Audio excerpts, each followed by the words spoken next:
They can hear me. How do you know when people have joined?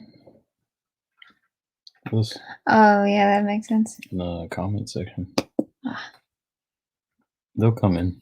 Mm. I'm just chilling right now. Okay.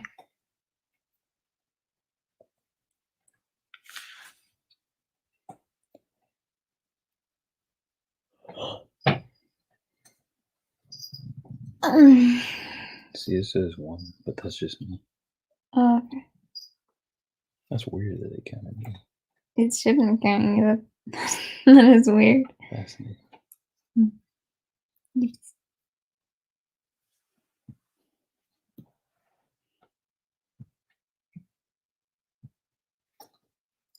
Look, you do have a watcher person. Oh, Braxton. Mm-hmm.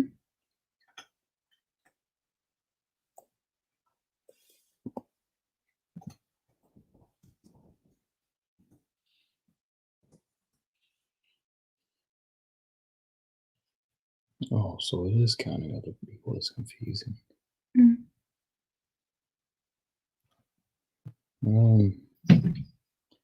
Hey, Braxton. Braxton, send a link in the comment section. The link to the video we were watching the other day. If you can.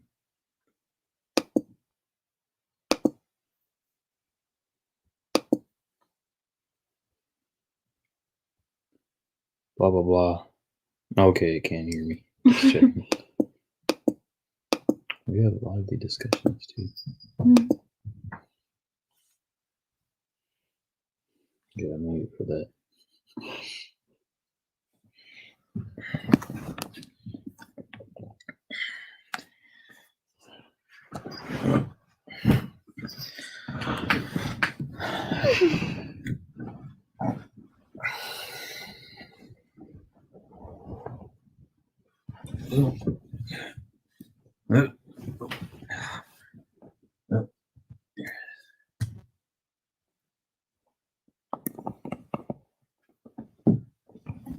No problem.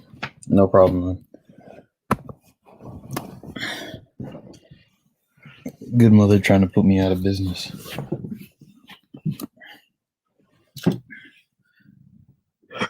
Oh boy.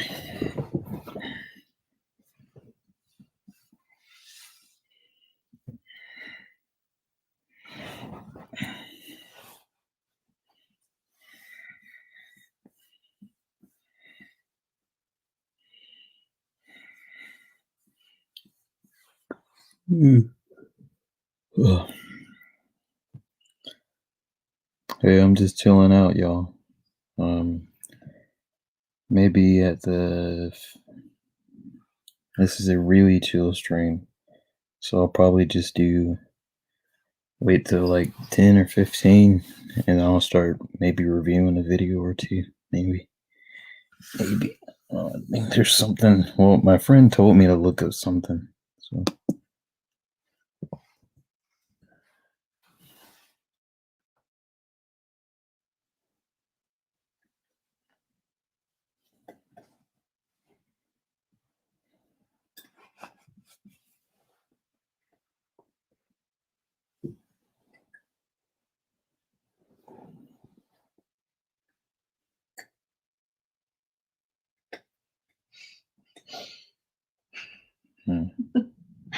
It's this webtoon I'm reading.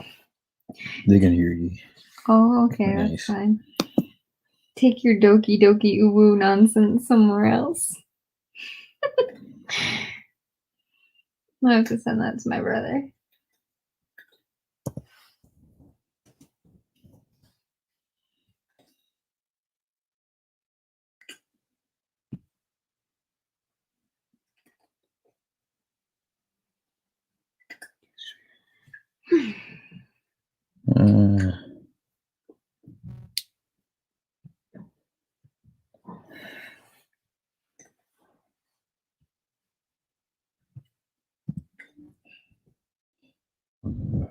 No, my wristband.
I got like 4 hours left on the stream on this particular platform, so I'm probably gonna.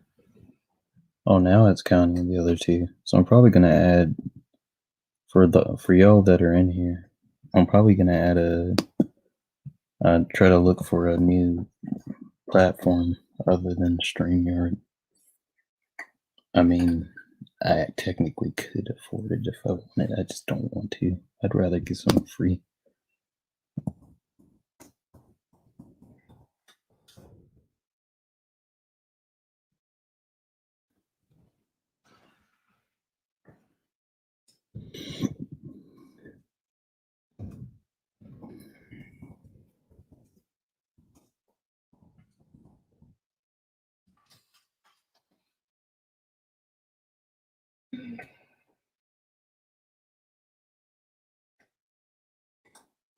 Hmm.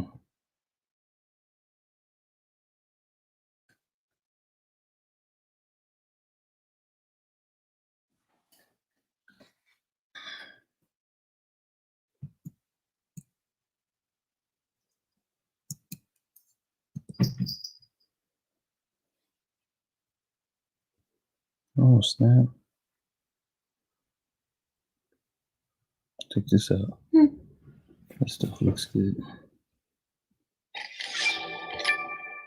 Hello everyone and welcome back to another tutorial video. Today I'm going to be... Oh, so if anyone's in the chat, I'm just looking up. Do you people just wait around for good mother to tell you what to do? Oh boy. Who's good mother? She's a streamer. Oh. Great night.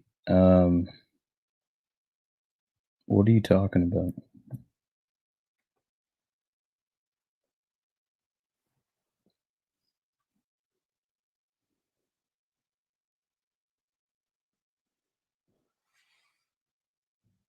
This stream's for a couple of guys. They actually asked me to do a stream, and we were gonna do a video. We were gonna do a video stream. What are you going on about?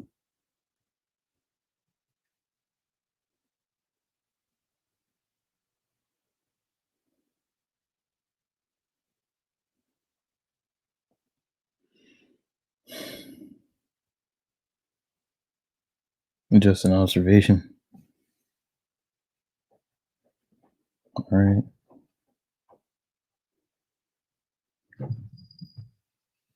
Yeah, this stream is attached to my channel, so whatever you find on my channel, all the information, that's all me.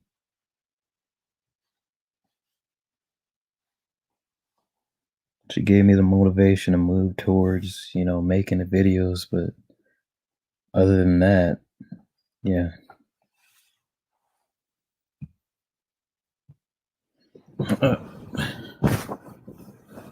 Oh boy.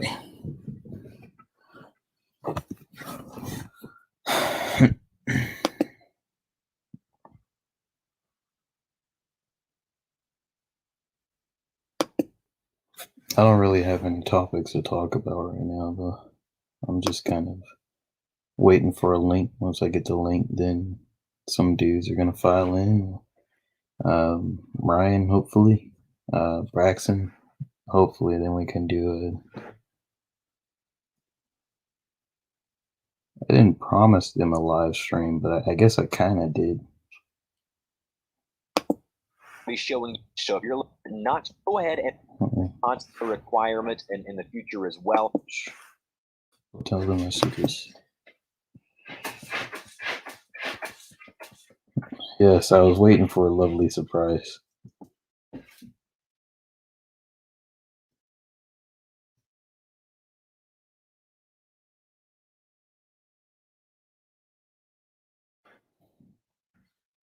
Oh, that was supposed to be on my head. I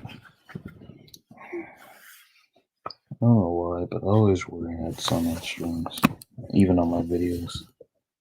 Oh, you haven't seen my channel yet? Mm-mm. Cool. Yeah.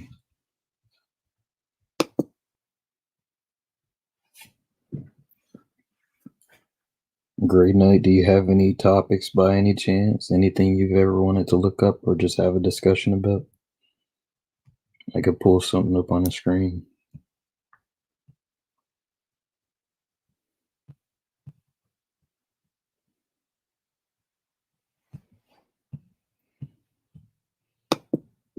In the meantime,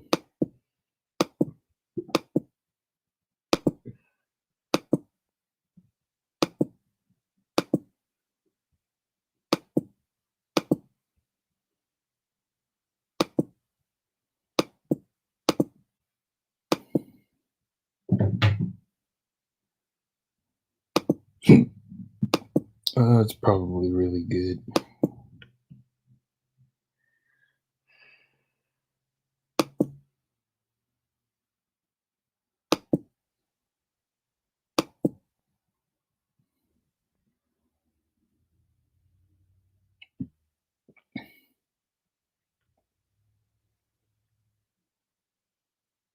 And how intelligent organizations lure people in through social media. That's actually kind of interesting.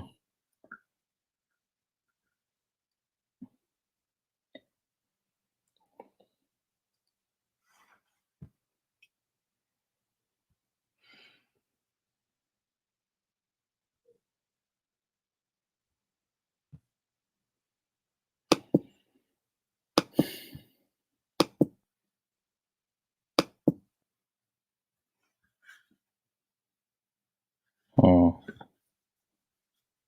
I don't know. Well, what is called Intel Pro? That sounds like software. I'm not sure. What is that? What is that exactly?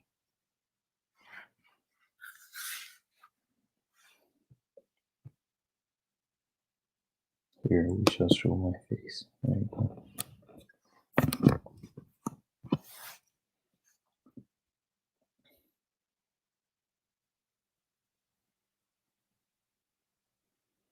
Generally through the formation of low sensation.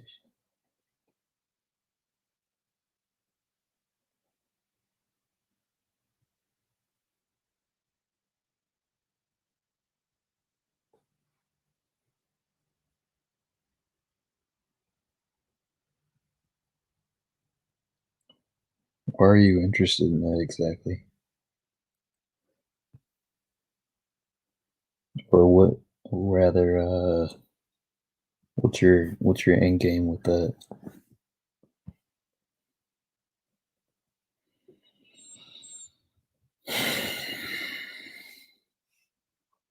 I guess I kind of personally have to deal with that. The end game for my channel is just uh to get my opinions out there. Well, that's not my end game. That's the initial premise. I don't know. I guess I'm still thinking about it.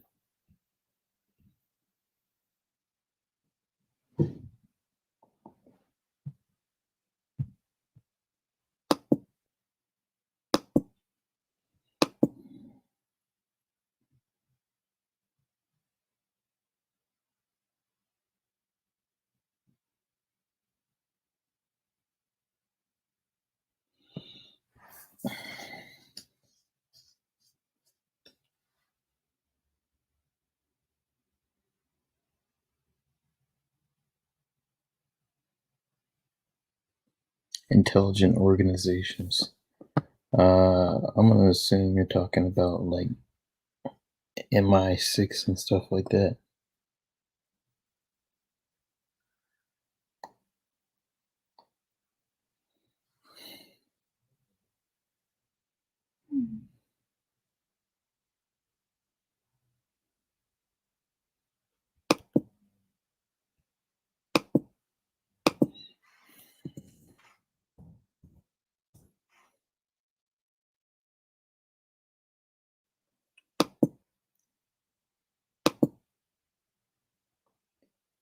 Hey, what's up?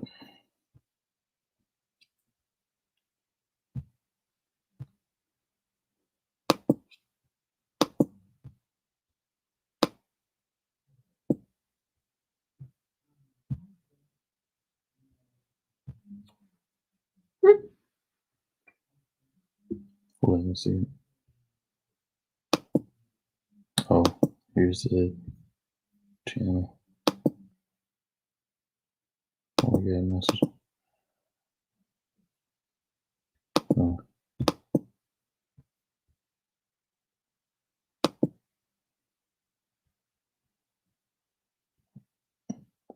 There we go. A bunch of stuff. Cool videos, live stream chats and stuff. Oh, it looks like a whole library. That makes me happy. This is some good stuff. Mm-hmm. The videos are kind of short. You gotta figure out how to make them longer without giving my desktop a stroke. Oh, cool. Are you on a GM stream as well, Ryan? I am simply an observer. Oh, that's fine.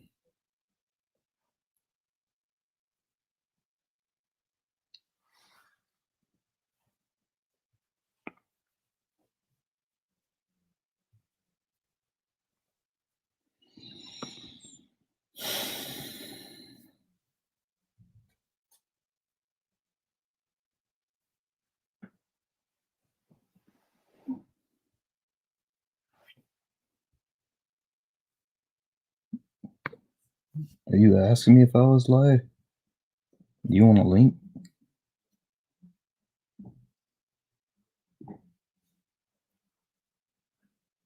Yeah, we could go. I think we're gonna go for at least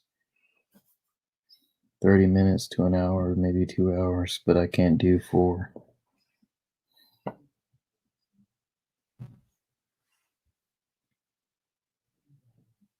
I'm waiting for Braxton to send me the link because I actually don't have it. And I'm on a different computer, so I can't pull it up. Tell you what. Hey, send me hand me my phone real quick. Okay. Mercy. Mm-hmm.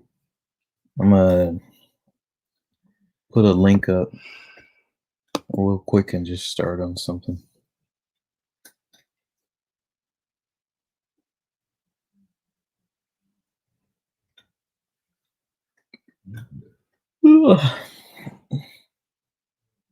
Oh, you did you?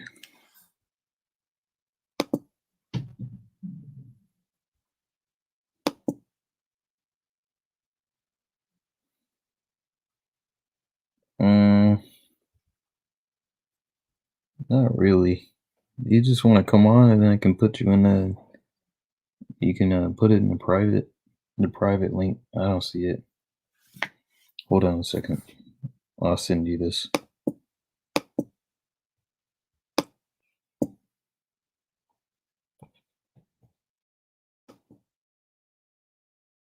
What the hell did I even just do?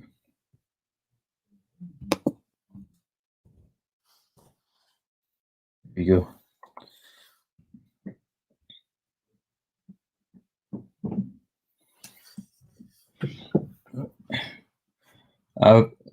I started at 8:30 something, y'all. So I kind of started late. So you're good. You didn't miss anything. I didn't start at 8 o'clock.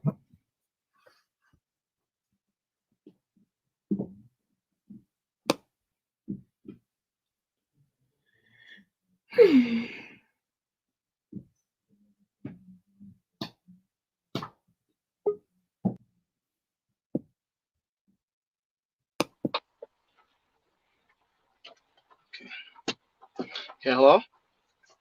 Hey. Yeah, you can hear me? Up? Yeah, I can hear you. Yeah, sorry. I'm in the car right now.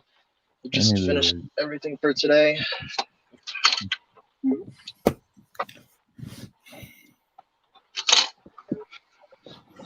Oh boy.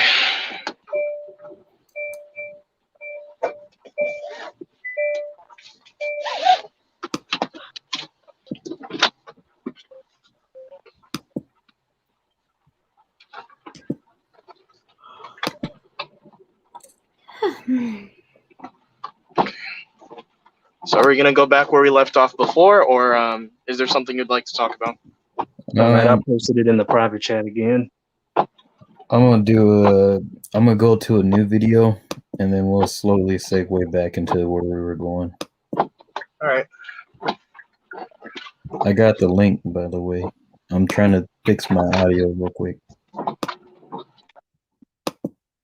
Oh, and the guy in the background of Sarge's voice, I had sent you his 2 YouTube pages, because the first one has his name and the second one is New Jersey Self Defense. But so I'll just add them in the private chat. Say New Jersey Self Defense. Yeah, that's his second YouTube channel.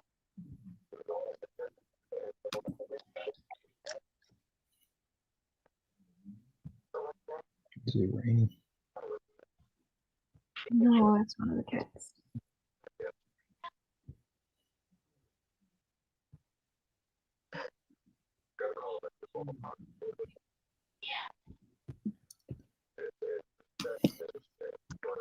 And I would send you Captain Solo's YouTube, but his YouTube comes and goes for some reason. But just so you know, him and Sarge, they know each other, so you'll hear Sarge talk about him in some of his videos.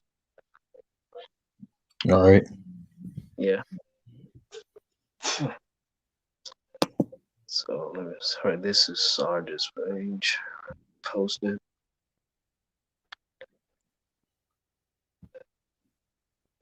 Okay, it's connected.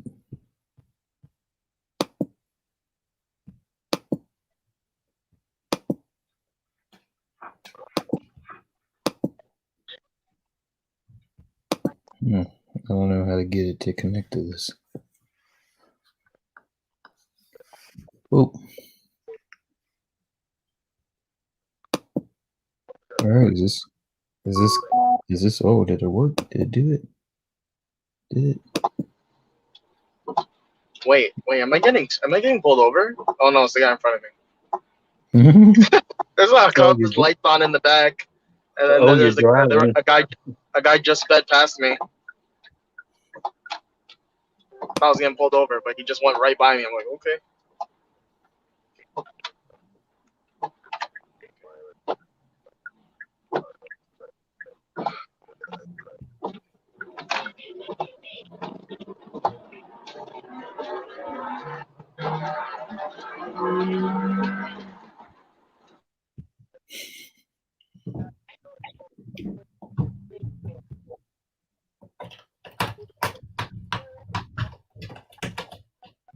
Nicely done.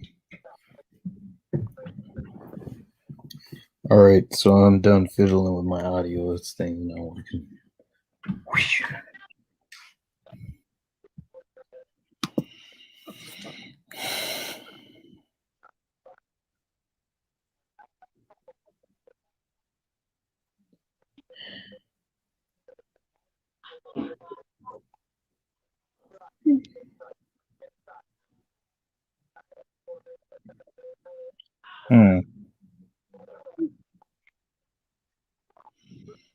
All right, there's a link my friend sent me. We're gonna look at something on there. Oh, and there's other one I'm posting to you, man. This is called Black Diaspora. Now, this isn't Sarge's pages. This is someone else who saved like all of his previous videos from a couple of years ago. Yeah, because Sarge's other YouTubes had got taken down, and then he changed them, and then they got taken down. So yeah, so the videos from this person's YouTube are his videos. And this is the last one. Someone's beating someone's ass or something.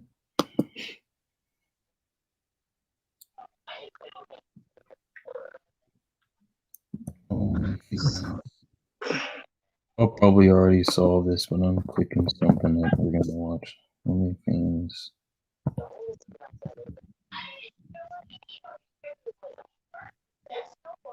Dang, look like she gained some weight. Oh, never mind.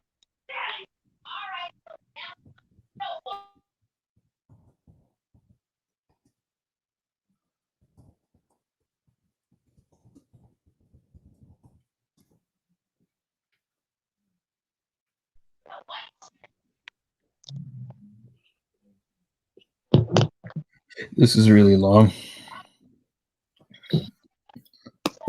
All right, y'all.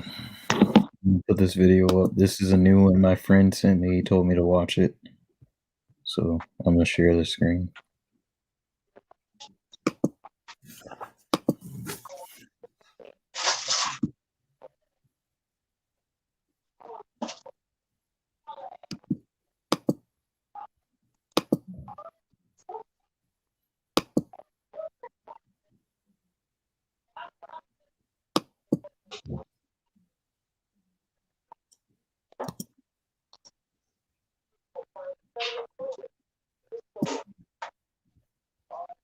Hey, I'm gonna mute y'all. One of the things that, So as I I'm like can kind of listening to you share some things, get and this started. you've shared some things as well, and you guys refer to some of these guys as losers, and then you guys also referred to some of these guys as not having money, and then a lot of unhealthy things that make guys unattractive. You guys have described them as well.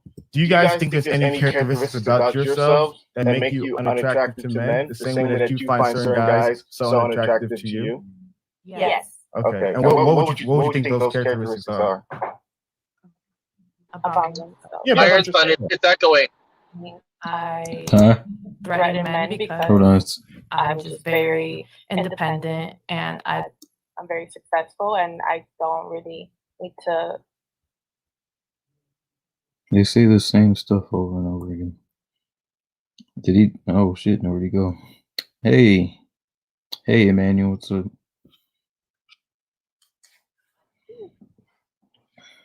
Here, I'll send you a link so you can come up. I know you like to lurk. It's gonna be.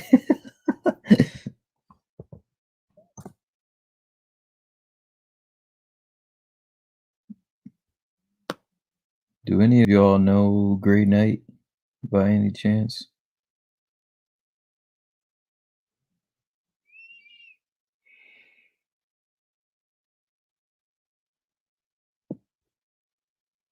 Oh, I'm assuming you can hear me. No problem.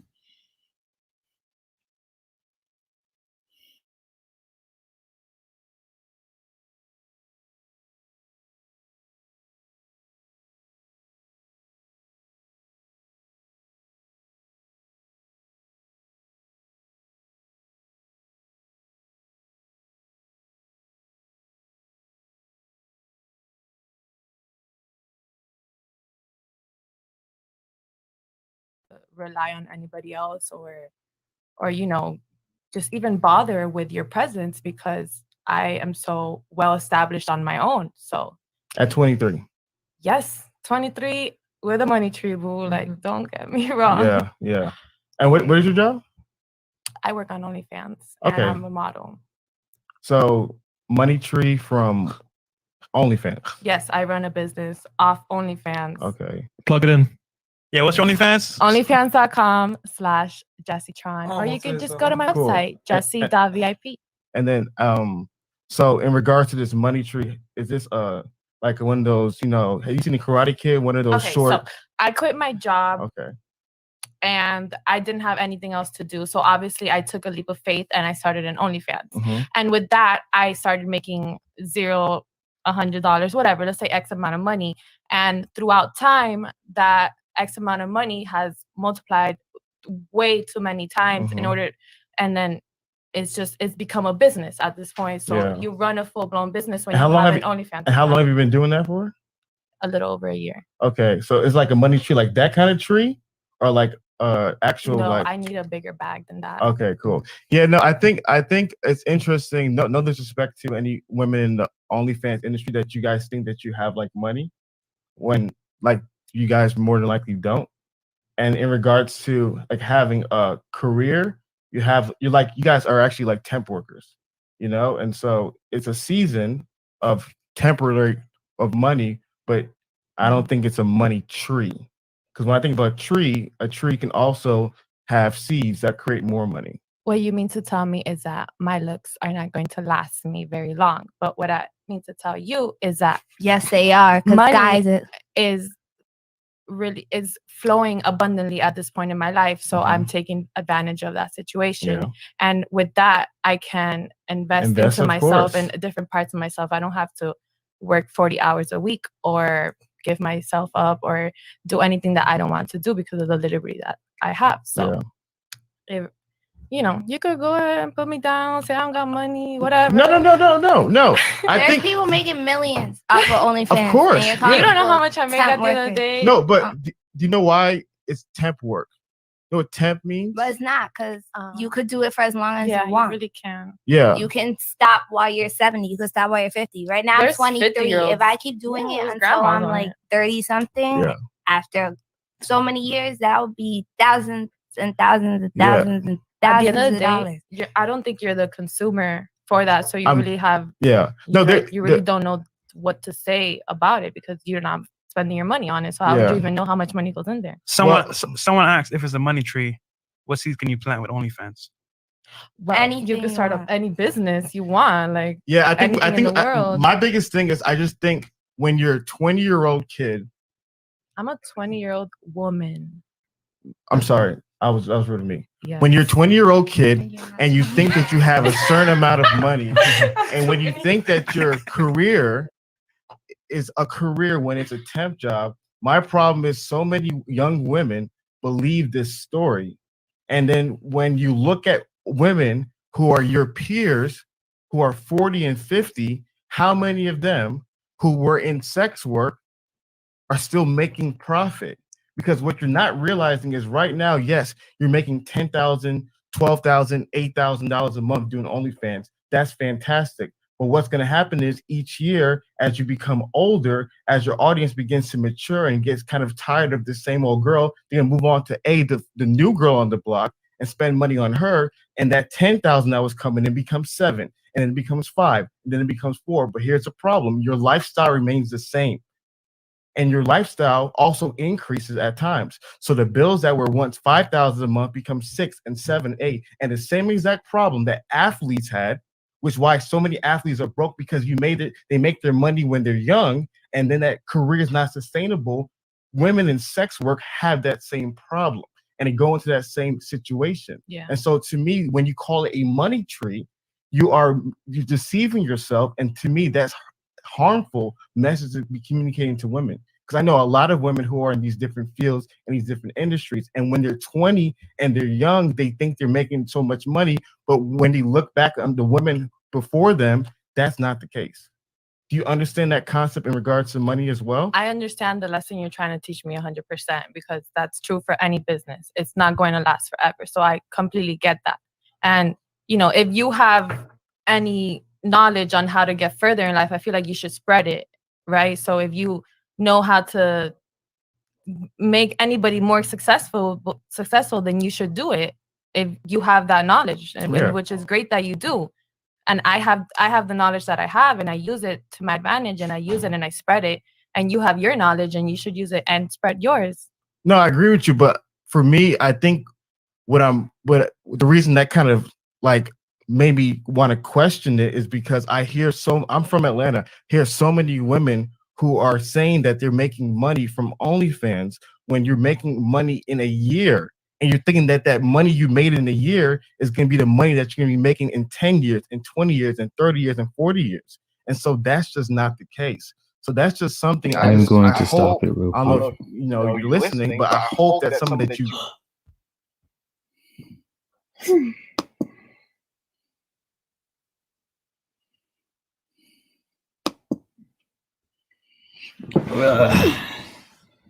Thoughts, anyone?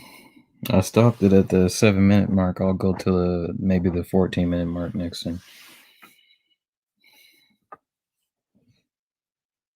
Oh, whoops. I didn't stop it. There you go. Anything? All right. Do you guys hear a lot of background? I don't think so. Okay, good. In that video, I do have a little bit of business in the financial industry, and like hearing that makes me fucking cringe, because a lot of these girls think that the money is gonna last forever when it's not, right? Mm-hmm. And then they don't understand acting the way they do will burn bridges in the future. Because when you look at it, when you take a step back and look at it, but look at a lot of people who have been through the sex industry, right? Where are they now? A lot of them are doing shit, or they're trying to monetize content from when they were younger by reposting it, different names, Photoshop,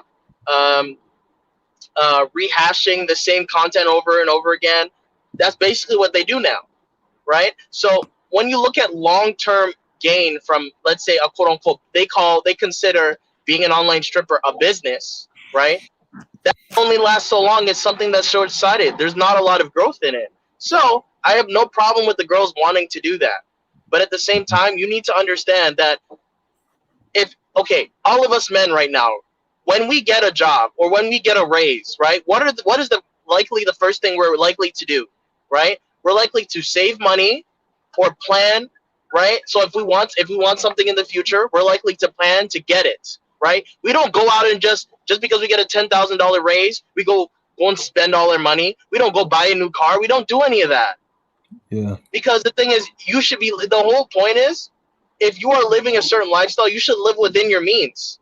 And a lot of people don't live within their means. So what tends to happen is they just think all this fast money and easy money is going to be the same way until they're older, when it's not. So there was a stripper that came on the last I think it was 2 nights before, and she had red hair. And you know what she did, right? She said she doesn't care about it, what anybody thinks, whatever. She has a 7-year-old son. She's like, every dollar I make, it goes into my son. I don't need fancy shit. All I'm doing is establishing my business when I do my stripping, right? And she has what's it called? She has like a healthy, like, I think it's like a healthy, like, snack bar business, and she has like 2 locations. That's what she did with her money, because when she can't be throwing around her ass anymore and being a stripper, she has that to lean on. But these girls, as soon as they get money, they just go and spend it on expensive apartment, expensive car, right? And Miami is a very expensive area, right? Florida as a state is cheaper, but Miami, the area is very expensive. I've gone down there many times, and just to go get a fucking, like, go out and have dinner, right? You're spending at least $200, and that's on the low end.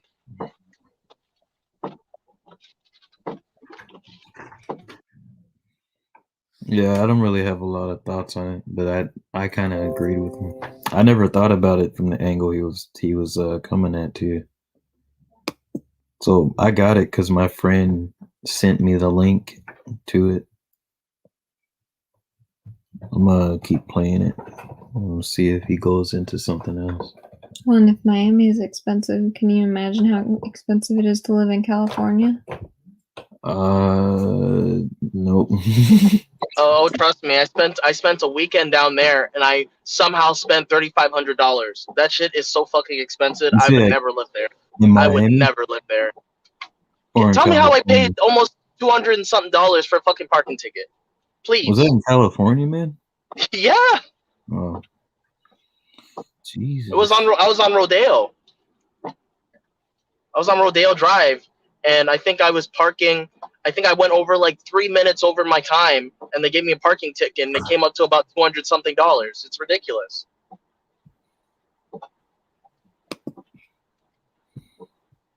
You get a parking ticket in Toronto, where I live.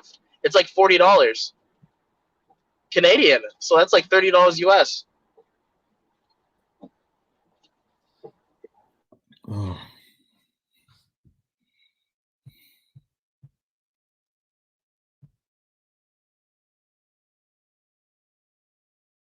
Grass, because the money that you make today at 23, that might be the most you'll ever make in your life, but your lifestyle remains the same. But what if, like, these girls, some of them, I mean, I'm not saying everyone, but like, what if some of them are smart businesswomen, or they develop a more business mindset and they take the quick money that they made and they invest it and they develop it and they build on it? They can, but let's be real here. Most won't. No. And I totally get that. But that's other women. What if they do? Okay. Not everybody is the same. Like, you're 100% my right. friend, he's making $150,000 off of OnlyFans every single month. Okay. Wait, is it Jimmy? Jimmy, yeah. He's I one of think my you look best familiar. friends. Yeah. I think you look familiar. I think I know who that is too. Okay. But so he kind of like taught me the ropes on how to like be able to grow your OnlyFans, but you could really like, I know it's hard from the outside looking in, but you could really make it into like a career that could really take care of all of your finances and be financially stable and free. It just depends on how much you invest into yourself, what kind of social media following you have. Because it's not really, to be honest, it's not really about what you're selling. It's about Instagram too. How many people follow you on Instagram? How many people, how many exposures, how many followers you have, how many people are actually fans of you and want to go subscribe to you. So I don't like, No, I understand that. I understand that in regards to making money today. If I'm a 22-year-old woman and I want to make money today, it's common math since the beginning of time. Take your clothes off, people will give you money. But the problem is that in regards to the long run of life, that's not a sustainable model. I have a question. I'll go ahead. Would you say the same thing about girls that are in like the nightlife industry? I'm not saying strippers. I'm saying like bartenders, servers, nightclub waitresses, bottle girls. Like, you know what I mean? Mhm. Would you say the same thing? Like that they're, because they're making fast money, whatever. But what if they take it, they flip it, and they do things? And I love that point. But we have to ask ourselves an honest question. How many people are real life entrepreneurs? And so to me, it kind of offends me, and not saying anyone here is doing it, when certain people act like they're entrepreneurs when they're not. A lot of people who are entrepreneurs understand that it's a marathon, not a sprint. It's a long go. Yeah. So you're not going to be 22 years old, make money, and then all of a sudden have that money for the rest of your life. You're probably going to lose it over and over, and you have to do so many things. And so to me, it's the idea that, okay, are they going to take this money at 22 and then invest in their life? The question becomes, what are they doing with this money? Because what happens with a lot of girls at 22 or 23 years old, what do they end up doing? They end up buying nice apartments. Do you guys live in nice apartments? Yeah. Do you have a nice car? Yeah. Do you have nice clothes? Yeah. So what ends up happening is you begin to build a lifestyle up. And you have to keep up with Yes, that. and then what happens is like your money is not going into your business. No, 100%. Because the reality is you already have a short-term mindset thinking. Mhm. If you're thinking fast money, how are you going to be a person that's also simultaneously going to invest for the long haul? And that is oxymoronical. So is there a girl who might do OnlyFans, who might save 90% of her money to learn about stocks, cryptocurrencies, real estate? Is that a potential? Yes. But is that the majority? No. And so the reality is most people who get into careers with short-term fast money perspectives, they end up being short-term fast money people, and they don't end up making the money in the long term. So guys, a quick announcement. Very good point. Very good point. We got the Godfather in the house, Kevin Samuels. So we're just adding him on the stream. Kevin, welcome to the show, man. Now let's play Big Bank, take Little Bank. Oh, man. Kevin fucking Samuels in the house. Hi guys, how we doing? What's up, Kevin? One thing that I heard from the ladies that I often heard when I spent a lot of time in corporate strip clubs with high-end escorts, porn stars, the new girls to the industry all thought they discovered fire because they were hot. What Hafiz is trying to tell you, ladies, is the money you're making is seasonal. There will be a new it chick every season. And what ends up happening is if you don't take the money you have while you're hot, and if you're not flexible enough to listen to people who know better, you'll just have a lot of money that you blow. Now, I don't know why so many women think OnlyFans is this open fount of money. It's money. OnlyFans is at scale now. And we have no history on women going a decade of making money, same store sales year over year on this platform. So everything that I heard from you ladies is the most optimistic projections if nothing changes. But it's open, so it's not possible for it to be for 10 years because it hasn't even been a decade since the website has just Okay. That's what I just said. Sex work has been around since forever. Yeah, but that's what. Okay, so like I was saying, I traffic in places where high-end dancers, escort, sex work, ladies. How do you honestly think you're going to make increasing money over the next 10 years? I've increased my money exponentially every single month since I started OnlyFans. That's a month. And that's every month. And a half But I years. said over the next 10 years. You've been in this business for right about a year. Right? Is 10 years old yet? That's not the question. Well, any business. And here's the thing, and this is what I mean by the hard-headedness piece of it. In order to be able to take the money you've made and apply the so-called knowledge you have, you need to be able to work and leverage it with people who know more than you, instead of looking Hafiz in the face like he doesn't know what he's talking about when he runs a almost $1 million business. The guys on the podcast who are on the verge of running $1 million business, and another person who knows how to do it is run most of them. You're asking me questions to prove to you like I don't know what I'm talking about. I don't think you know what you're talking about regarding OnlyFans. That's for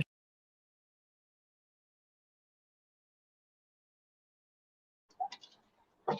She clearly didn't listen to. She clearly did not listen to what the hell he's saying. You could tell, right, Iron?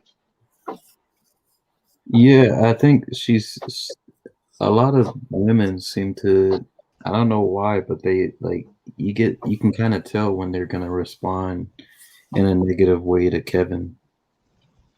Yeah, but the thing is, those girls didn't even know that was Kevin Samuels. They don't know who he is. They're just acting a fool to a random guy.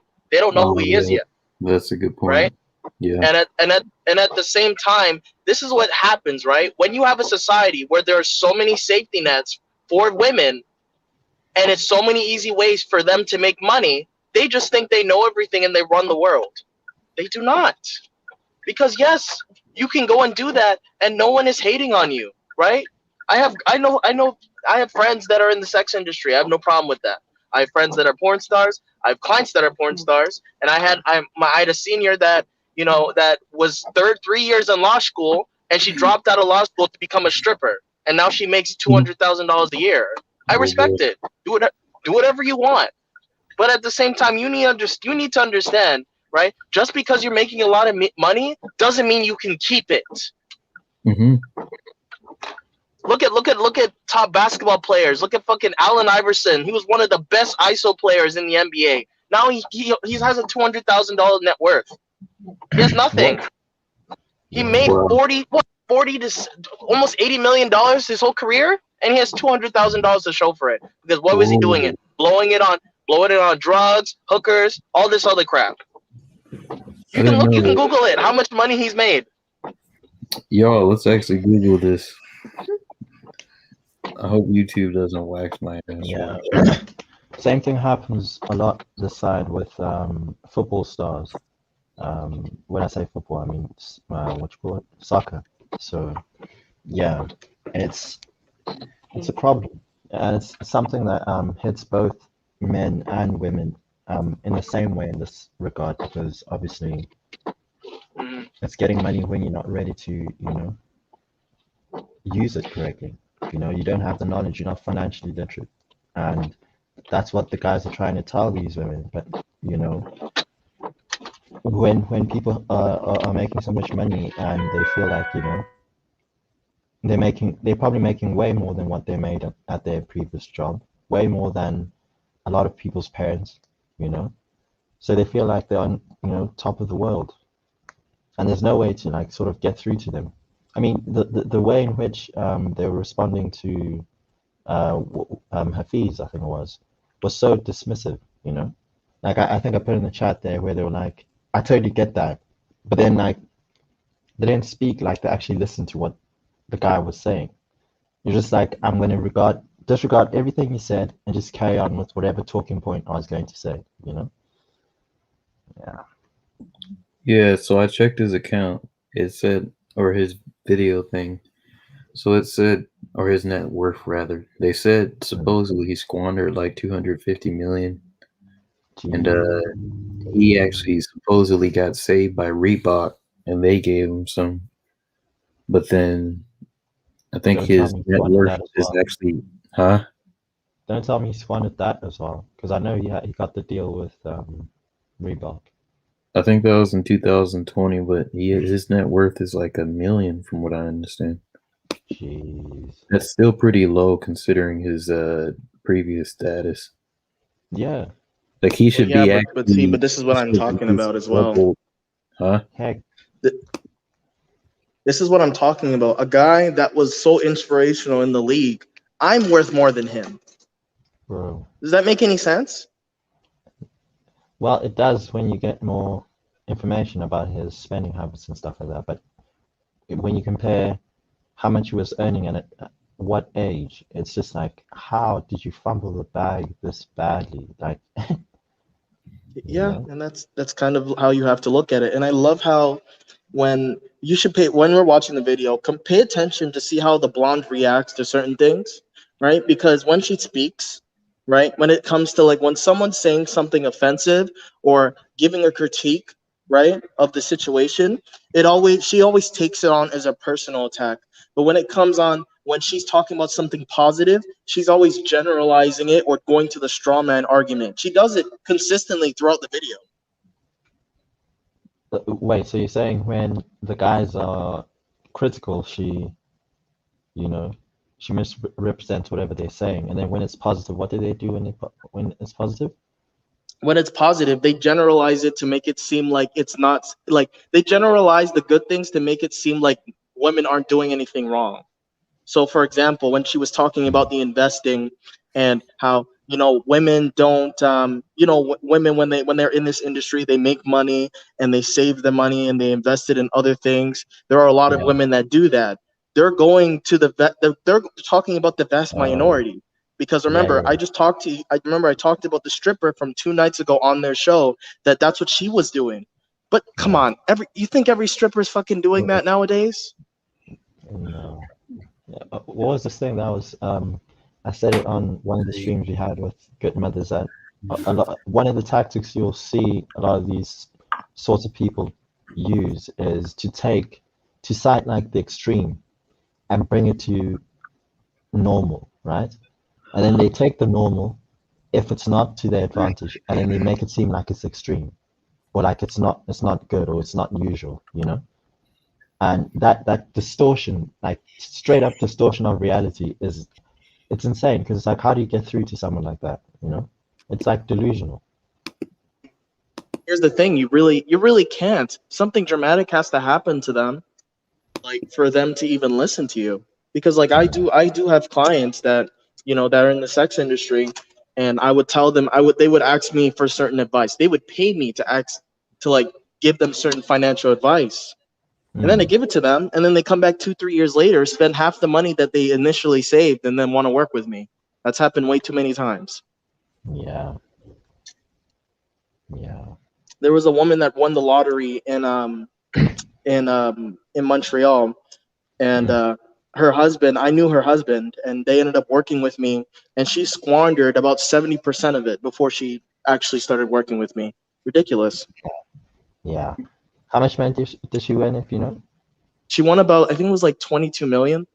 Are you kidding me? How long did it take her to blow through that? About a year and a half. Oh, she went to Vegas. She basically was squandering a little bit of the money she had left. She went to Vegas, and you already know how that is. Whatever happens in Vegas stays in Vegas, and the only thing she had to recoup from it was about $4 to $6 million of real estate that she bought. Because I did tell her, when you have a big amount of money like that, it's better to buy real estate and just write off a lot of the money that you could possibly make in the future. I tell anybody that. Vegas stays on your credit card. Pardon? Oh, I was just making a smart ass comment. Well, all right. Let me give an example. So, Donald Trump, he has a lot of real estate properties, right? He pays property taxes every year. That's just on his Trump Tower. He pays $10 million in property tax, right? when you have a business and you do it through an LLC, you can write off that property tax on your oncoming year. Right? When you write that off, and let's say you're holding multiple properties and you have money invested, the interest you make on your money, on your money is basically taxable. You can deduct that from the interest of your money. So what ends up happening? You pay barely any tax, and you own a lot of properties. Yeah. Because the same money you would take to buy your, to pay for your property tax for your properties, you now write off the same amount. So you're writing off almost double the amount that you're spending. Does that make sense? Not So exactly. Right. It's really quick. So like think about it, right? When he doesn't want to release his tax returns and they found out that he paid $0 in tax, and then they made it like, oh, the average family pays 22%. This is why.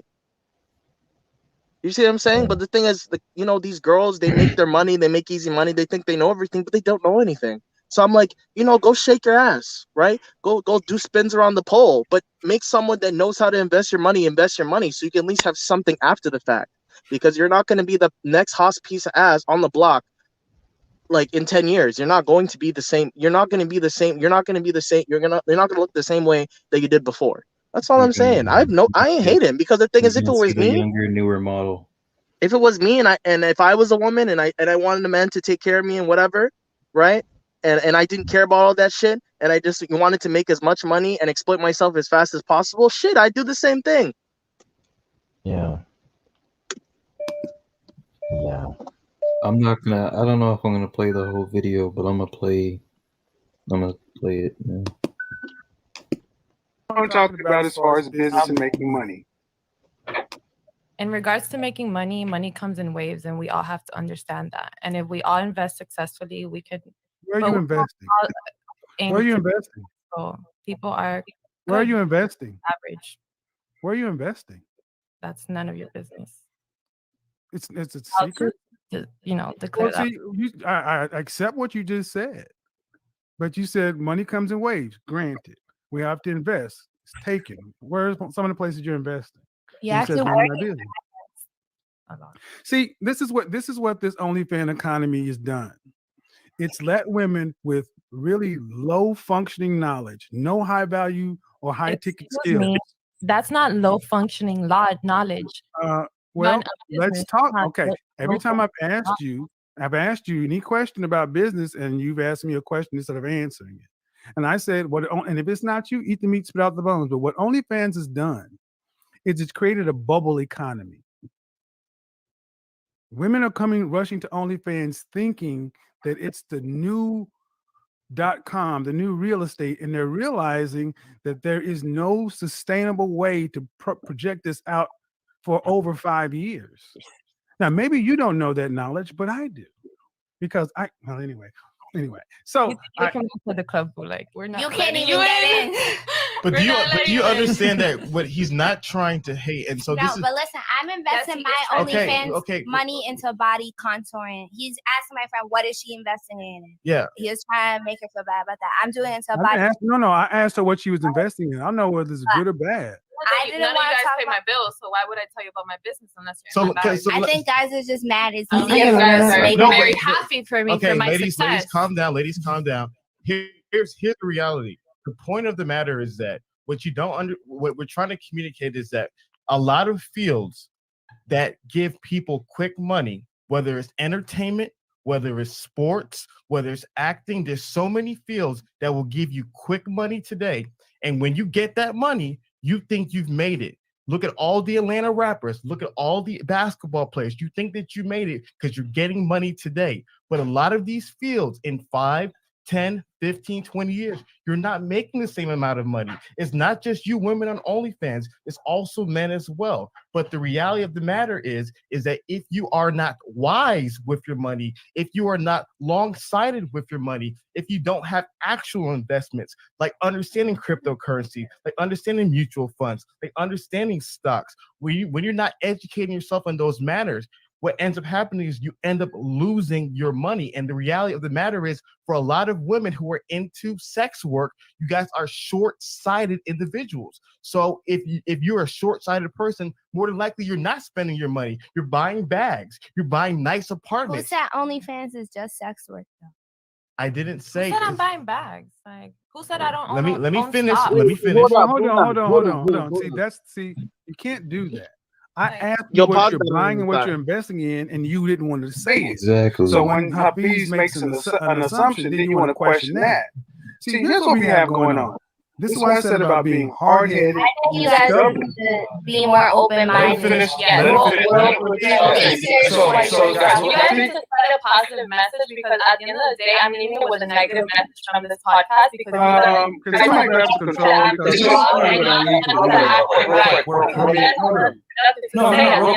real quick. You guys express opinions. Ladies. We're just gonna express the opinions. Me and Fresh are not, and we're gonna let you and Hafiz and Kevin talk about this, and then you guys can give your points. Everyone's gonna get a forum to speak. But as a man that you don't even know her, you got no place to tell her how and where to invest her money, how to make her money. I didn't tell her where either. I just asked what she was doing. This is what I mean, guys. This is what I mean. This is what this economy breeds. What this economy breeds. Speak, ladies. Let them speak, and then you guys get your thoughts too. So Hafez has been he's trying to be as measured as possible. I came in trying to be as measured as possible. And what are we getting? We're getting attacked, we're getting angry, we're getting you don't know nothing, you don't know what I do know. What I do know is of all the business people on this platform, the people who are going to have long-term success are not you. Okay, so I'll see. You're saying that opinion, we'll see. We'll see if I won't be successful. And my point that I was simply trying to bring up, if you feel offended, that's how you feel. But I'm not offended. No. You had a chance. New York. You had a chance to talk. The reality of the matter is there is a way, whether you're upset or not, that you talk to people. I have not been trying to be disrespectful to you. I have not raised my tone. I have attempted to allow you to communicate and not talked over you. So what's not going to happen is that as adults, that you're going to treat me in one way and I'm going to treat you a different way. The same way that you want me to be respectful, to listen to you and to try to have a conversation with you, I ask that you do the same. If we cannot follow those rules, then you can exit the conversation, because we are simply trying to have a conversation here. If you felt like somebody, New York, you have to let people talk. You see, this is the problem. Now we're getting into the problem of modern society, because the whole reason I even got here is because there was certain attitudes I was seeing that you guys were inhibiting. Because remember, the initial question was, what are characteristics about yourself that could be a turnoff to a guy? And some of those things in regards to the attitude, because you started off by saying, well, I'm independent, right? But it's not your independence, it's your attitude. And the reality of the matter is the kind of guys that you want have a choice. They're not going to choose this kind of attitude. So when you're attractive, when you have a nice body, when you pay for money, pay for things and all.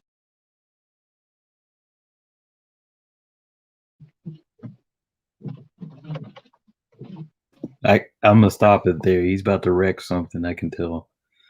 Yeah. The thing is, like, there was a point in time that it was echoing because I think your mic was on.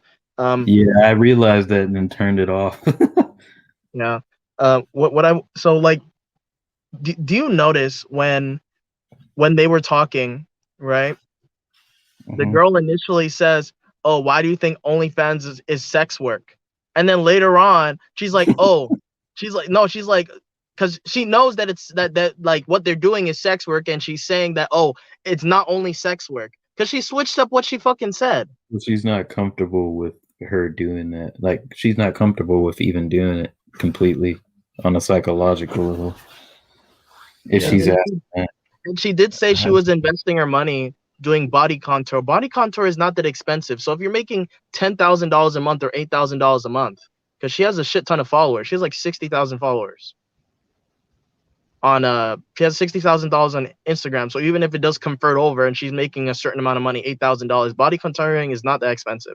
So where is she when Kevin asks where you're investing your money, like it shouldn't be a fucking secret, right?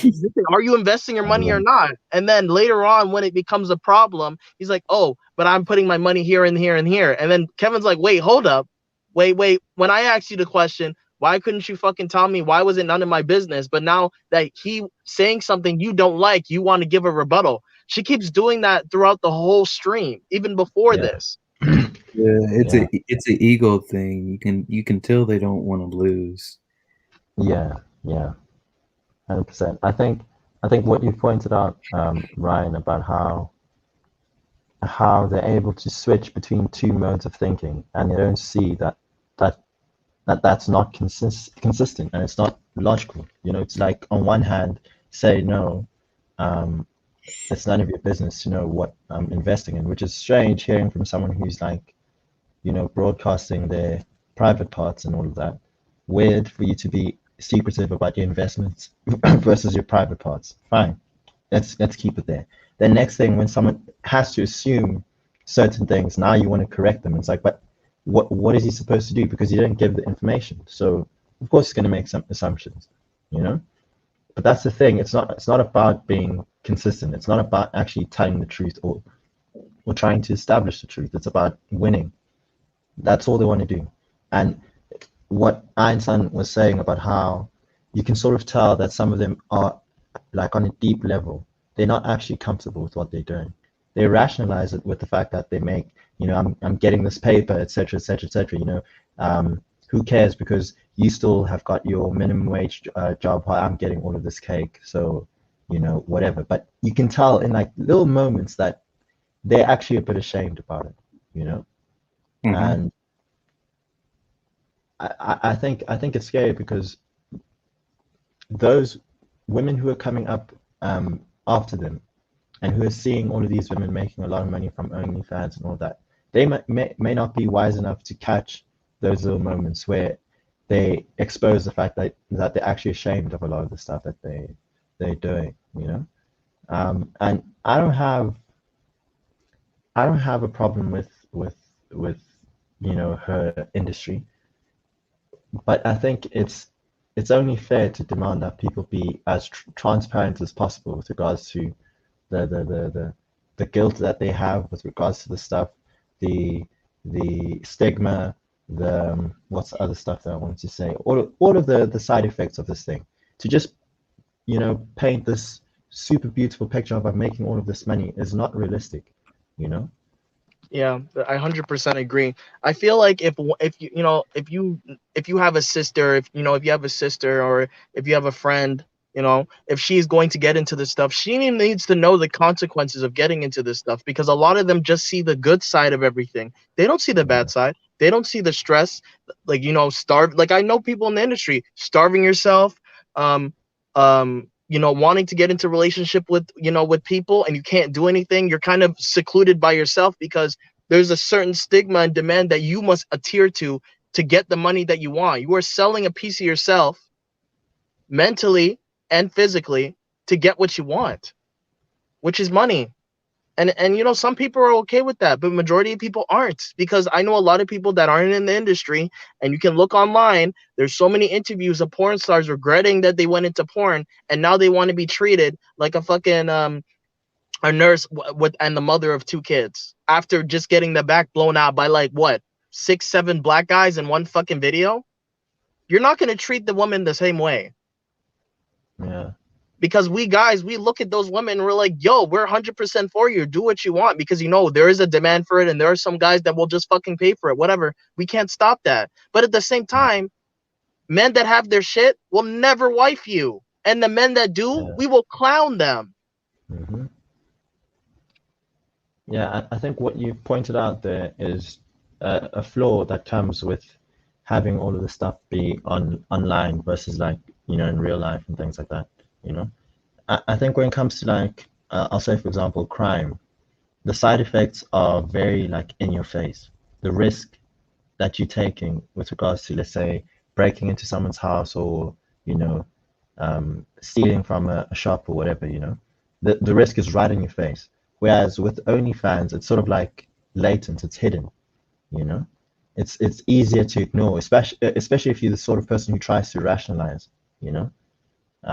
So I guess final point I'll say is that if you're getting paid a lot for something and you feel like, you know, wow, I'm taking it, you should always take a second to ask yourself, what if I'm not really aware of exactly how much I'm giving up in exchange for this money? You know, what if my feeling of feeling like I'm taking it, like I'm making a killing for, you know, doing next to nothing, is only because of the fact that I'm not really aware of everything that I'm selling. I'm not aware that maybe I'm selling a bit of my soul as well, you know. But these sorts of discussions are not had by these women. You know, it's all about let's get this cake, let's you know exploit whatever quick money making method is available to the average woman. So, But the thing is, majority of men that are talking to women that are in these fields, they probably did some stupid shit in the past and fucked themselves over. Like me, when I first made my first $10,000 check in a month, do you know what I fucking did? I went to go buy a BMW M5. I'm fucking oh yeah, you 19 said years old. I'm 19 years I'm old, an and M3 I man personally. never spent $10,000 so fucking fast. My insurance was at $1,200. My Holy car payment shit! was $1,500. Right? Remember? Every That's some month, stupid ass shit. every How's month, your man. insurance that high? Like that's Yeah, insane. I'm 19. I just got my license like 8 months before. Come on. What? Of Ryan, course, was insurance is gonna be high. it like 1,900 a month or something like that? No, the car payment was like 19. I'm talking about the insurance and stuff. It was like Oh, 1,000 something. Because Yeah. insurance in Canada it's expensive. It's very expensive here Mm. because of like the winter months and there's a shit ton of accidents. That's why it's a lot. Oh, okay, makes sense. Yeah. Yeah, I'm gonna keep. for me, this is kind of insane. Like just watching all of these women rationalize a lot of this nonsense. You know, like these guys are paying for something. You know, they know they're getting something out of you that you know. Maybe with OnlyFans, it's not as you know direct, but certainly if you think of like the regular porn industry, there's a reason you get that easy money. It's because they know, you know, you possibly foregoing chances to ever get another normal job. You know. Because if people find out, you know, chances are your potential employers will be like, oh, no, I don't want her to be my CEO or my CFO or whatever, because I don't want that, you know, stigma on my company's name, you know? So Yeah, that's part of the but the thing. thing is, that's a real thing though. That's a real thing. Yeah, yeah. And the thing is, the women don't seem to take that into the calculus that they do in order to, you know, arrive at what the value is of whatever they're doing. They don't consider the fact that you know, if this dies out, I am done. You know. Yeah. And you know, a lot of women that I tell, you know, if you want to get into the sex industry, then you're living your life by yourself and you're not going to have a man that you respect. That's all I can say. You might find a man to commit to you, but it's not going to be the one you want. And a lot of them say, nope, I don't want that. Yeah. And that's why, you know, they don't go into that industry. But for the women that do, you know, you end up like one of my clients or whatever. She was third year in law school, and she was getting into like co-op programs and stuff like that. But then they noticed that she was doing stripping on the side, and they dropped her. And guess what? She just went into that shit full time. Yeah, that's what I mean. Yeah. Right. I'm gonna play it. We're gonna run through this pretty fast. I'm not gonna do like a super long stream right now or this time around. So it'll probably go on for another either 35 to an hour for me. Mister.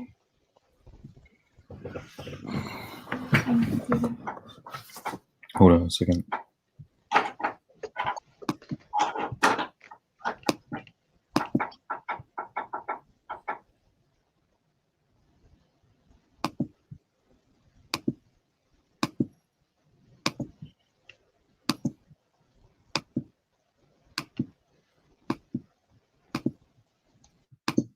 all that stuff, you can get attention. But the reality is, with that kind of attitude, you will not get retention. And so all day long, the fundamental reality is when you're 20 and you have your looks, yeah, use your looks to leverage whatever you can get, but that eventually runs out.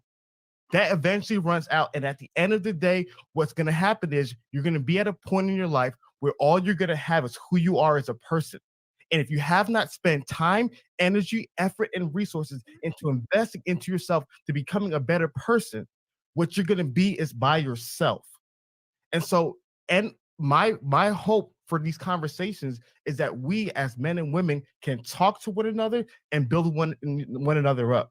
But to sit down here to tear each other down and to come with this negative attitude and this condescending demeanor, that's not the productive way we need to move forward. And we can have a conversation about it. Go ahead. You had something, and then we'll turn it to Kevin, and we'll let you speak as well, Yeah. Damaris. Yeah. So go ahead. Sorry. It's fine. It's open forum. You know what I'm saying? Say your piece. I saw that you wanted to say something earlier. No, I retire. And me too. I feel like you said you were being respectful, but you weren't. As a man, I feel like you have no place to tell women how to make their money. And then you're referring to it as a sex industry. Just because you have OnlyFans doesn't mean you're having sex on it. You could be cooking on OnlyFans. You could do whatever you want.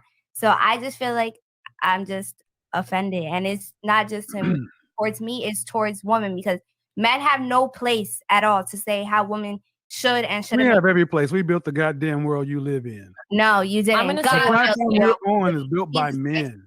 I'm gonna See, say that's one all- nobody made this about men or guys women. do not get This paid is- this is unless what- I this is- stay here. So This is what tends to happen when, whether it's OnlyFans, TikTok, Instagram, and when women can't handle it, they leave. This is the point. This is about business. Business isn't offensive, but when people in their lack of knowledge gets exposed, they get offended. They call themselves experts and business owners and everything else. You're online strippers. Would make a little bit of money. Congratulations. I'm good with escorts. I'm good with strippers. But when someone like Hafiz or myself tries to sit down and talk to you about your level of ignorance, you're offended. Your ignorance is what offends you. And it's offensive to me that you're going to try to make this about men and sexism. This is what the world has done. It's got little pampered princesses who can get online, make some money, and think that they're on the same level as men who built this world, and they are not. That's what you just saw them leave, because they can't go get onto Wall Street, Main Street, anywhere, into a bank, into anybody's business to be taken seriously with their so-called business plan or their go-to-market strategy. You're taking what the world has given you, your creator has given you, and you put it online. Thank men for building the internet, the computers, the smartphone, and everything else that allows you to sit up in your luxury apartment and get paid for showing your feet. We did that. You didn't. And in 10 years, when no one wants to see your feet or your G-string or your tattoos or whatever else, Hafiz, Chris, the roommates, Mario, Fresh, not Mario, Myron, Fresh, we will all be still running our businesses because we don't get emotional about business. When somebody tells us we have a hole in our game, we humble ourselves, we check ourselves, we get better. That's what men do, because we have the business of building the world. We can't fucking walk off like babies because it happened. I didn't like it. See, Atlas can't shrug. If we shrugged, you would die. That's what happens every time one of you little crybabies gets called out here on the platform you came to get attention you asked for. When you get more smoke than you're willing to handle, you want to cry and stomp off. Well, kick rocks. And guess what? There'll be a new one tomorrow, because neither one of y'all on the panel can honestly say that you are bringing something to the market that ain't 15 other chicas down on the street bringing. None. So when we sit here and try to have a conversation with you and tell you, guess what? Whether you're on Instagram, Facebook, TikTok, whatever, every new influencer, every new person thinks just because they have the dope content, they've got the fucking key. They've discovered fire. They've invented the wheel. And there's more that goes into it than just turning on a camera and saying, hi, I'm on YouTube. Hi, I'm on Facebook. Hi, I'm on OnlyFans. It takes planning. It takes work. It takes strategy. It takes business knowledge. It takes collaboration. It takes a lot of things that you obviously don't have. And that's why you're upset, because at the end of the day, you know you don't have them, and you don't have the patience, the intelligence, even the patience, the intelligence, even the resources to sit down and just listen. So carry your cell phone, and when OnlyFans stops, Subway will be hiring. Oh my God, mic drop. Wow. The Godfather is in the house. Thank you, man. Kevin. Kevin, thank you for Good coming on night. the show, brother. Man, Thank you, Kevin. wow. And with that,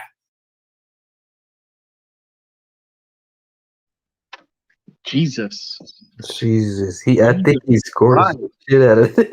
Fucking killed that panel. What the fuck? Shit. Oh my god. Yo, I had nothing to say. maybe we should just put Rip. Jesus Christ. Destroyed the fucking podcast. Pretty much. I mean, there's not even anything that needs to be said. They came on, they got in their feelings, too much ego. They were obsessed with winning. Now, it would have been a different stream if they actually took the criticism.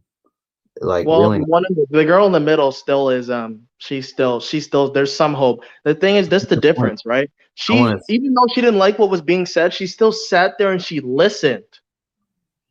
That is the fucking difference. yeah, if you can take criticism, you can grow. Those other broads, I don't even think they believe in their own stuff. This seems pretty straightforward. I'll say that. I'm gonna just keep playing it. We'll see if we can get through the video quick. Yeah, but at the end of the day, that's kind of how it is. The people that don't listen to my advice and think I'm full of shit, let's see where you are in 15 years. Let's see where you are in 10 years, because my business has been afloat since 2012, and it's 2021 right now. So. Not bad.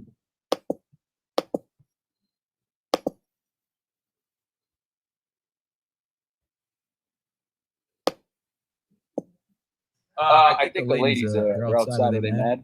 Kevin's over there now. Did they want to come back or not? Kick out Cam. Oh no. Yeah. Do they want to come back? Yeah. Kevin's off there, guys. If you guys want to come back, they're gonna come back. They respect Mr. Samuels. They respect Mr. Samuels. Okay.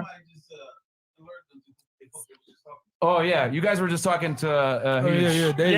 They clearly didn't know what they were doing. Yeah. You guys, that wasn't a random dude. That was not no random like guy on the street. So, all right, ladies, are you guys gonna come back or not? Or are we gonna end this thing? No. Okay, guys, closing thoughts on this. Yeah, closing thoughts, gentlemen. Because Hafiz was very passionate. He was being respectful, displaying his definite maturity, and I just feel like they were taking advantage of it. But yeah, I mean that's the thing. It's sad because we have been in this position before. We had these conversations with women like this already, and I don't think they understand that we're coming at a place of caring. Right. You know, Feast cares, Kevin cares, we care. We see the future. We have talked to thousands of women that are in their mid-30s, early 40s, and they are lonely. Yeah. They are single, that have made the decisions similar to them, and it just has negatively affected them. So this is a warning.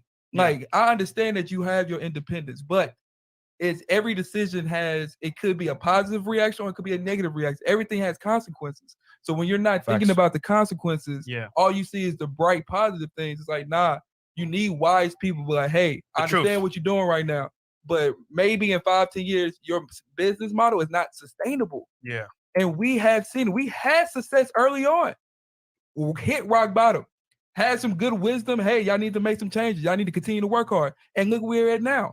They haven't gone through that yet. They have not experienced that. So when we know what they are going to hit, we just hope that they have a plan, that they did save, that they did invest, because they can look at their older peers right now. Most of their life, I guarantee they would not want that at all. And I just want to add one point real quick before Hafiz goes. Yep. We make money whether they're on the show or not. So that was kind of I wanted to say that, brother. I was like, bro, like, yo, we good, yo, we good. Like, everybody's good over here, bro. Girls on or not, we make money, so we're good. Yeah. Oh yeah. No, you're good. Come back, please. You're welcome back. Yeah. Go ahead, Hafiz. You had a point. Yeah. Go ahead. No, I'm curious to. I forgot. Yeah. What were your thoughts, Miss Jersey, on that? For the record, I don't have an OnlyFans. Yeah, let them know. I understand. Just so you know, everyone asks for it, but I've never done it. I started to create the account. And you stopped? And then I saw they wanted your social. I was like, Oh yeah. And your driver's license. I don't think so. So I never did that. But I understand where the girls are coming from. I agree with them. I get it. I totally 100% understand it. And I do understand where he's coming from too. I don't have an OnlyFans, so like I can't relate exactly to what she's saying, but I do get where you guys are coming from in the like the terms of like quick money, like because I work in the service industry. I work at the Hard Rock, the Guitar Hotel, and we make good money, but we work our asses off physically, emotionally, like mentally, like we do a lot of shit. So I'm not investing really a lot of my money right now. Yeah. So like I get it. I get where you're coming from because it's like, where are you investing your money right now? I'm not really. Like I put a little bit into like some stocks and shit, but it's not like anything crazy. But I also want to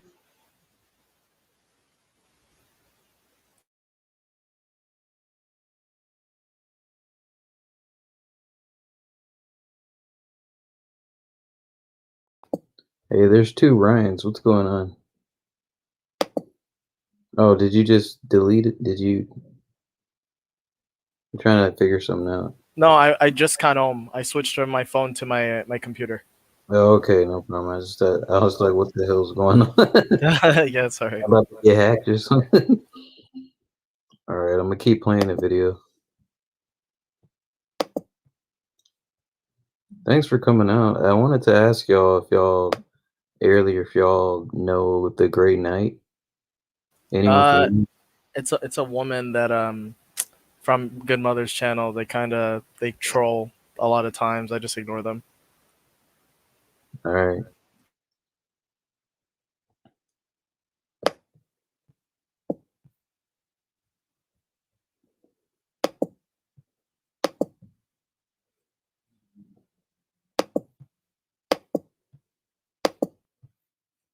I had a thought before I start the video up again. With the Allen Iverson thing, that's that poverty mindset that's really common in the black community.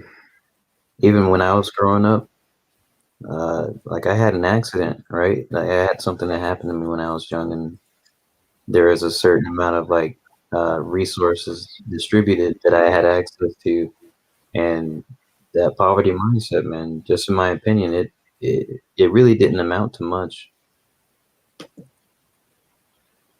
Oh, you mean like you're always gonna be broke, so you might as well just live your life and spend everything you have. Yeah, but I think in a more fearful way. Like it, even when like for me personally, with my family, it seems like whenever we're handed large sums of wealth, like it doesn't go anywhere. It just, I mean, it does, it helps, but we just don't really have the mindset to deal with it. I mean, at least back then, I personally don't think my family did, but I feel like I believe it's a thing with the black community, or It is. in terms of my particular family. It was like, But let's be honest though. If you were to come into like $500,000 right now, the first person you probably give money to is your mama. dude. So Ryan, real shit. Mm. That's exactly where I opened my bank account, right? Yeah. I saw a bunch of zeros. And I was like, holy shit. But that's the first thing my mind was like, okay, I'll just let mom do stuff with it. That's exactly what happened. Yep. I regret that like severely. Yep.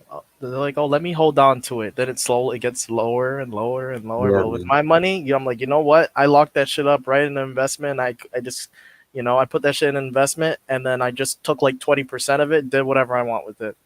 Biggest That's all gift. I did. Yeah, you knew the real quick. So the biggest gift I have is like being on both sides of that, both sides. So I kind of I think I have an interesting perspective. Yeah, because the thing is, like, I feel like I never really had that broke mindset growing up. I think like the one thing I was very scared of, and I think this is like between grade 9 and grade 11, is like I don't want to fucking go and work a 9 to 5 and then just go home and like invest my time somewhere else, and I can't do what I want. I kind of want to go out when I want, wake up when I want. So I'm like, even if at the bare minimum, like years ago when I was making about 40, 50,000 and I didn't have to go and do anything, I was already like fine. I was good. If I was by myself, live a minimalist lifestyle, I don't got to do much, I was comfortable with just that because I didn't have to go work. I didn't look like, oh, I had to have the Lamborghinis, the cars, and this. I never had this mindset where I was always going to be broke. Right? Like obviously my goal is to have I don't care money. That's any guy's goal if he's ambitious enough to have I don't care money, right? But it's kind of like as they say in the video, when you're an entrepreneur or a business owner, it's a marathon, not a sprint, right? Eventually you want to reach there. But it depends on how you work and if you work smart. Yeah.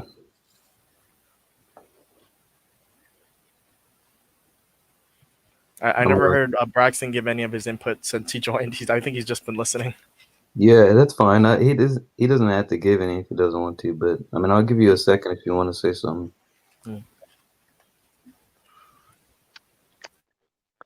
Well, going back to the Kevin Samuels videos about those four or five women that were on there.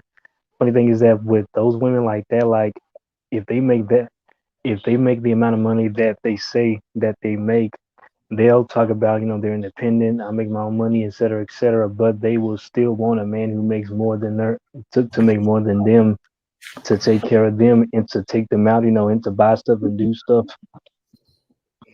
with them besides them making what, 200,000. Yeah, when that's blatantly that's how it is. That's kind of the problem with women that get into high established careers, is that usually the money, like they spend their money differently from how men spend their money. Men spend their money to build community. Women spend their money on themselves. That's generally how it is. Yeah, there are some women that build family, they put towards and like the family and stuff like that, and they help towards the family. Like honestly, yeah, it is like that for some women, but if you look at back and when you look when you look back at it as a normal wait, forget what I was gonna say. Ironside, we got something to talk about. What? See, remember those black women that were shaming me earlier for dating a quote unquote white girl? You in it too. Because you never said if she was black or not. So I'm gonna come at you too.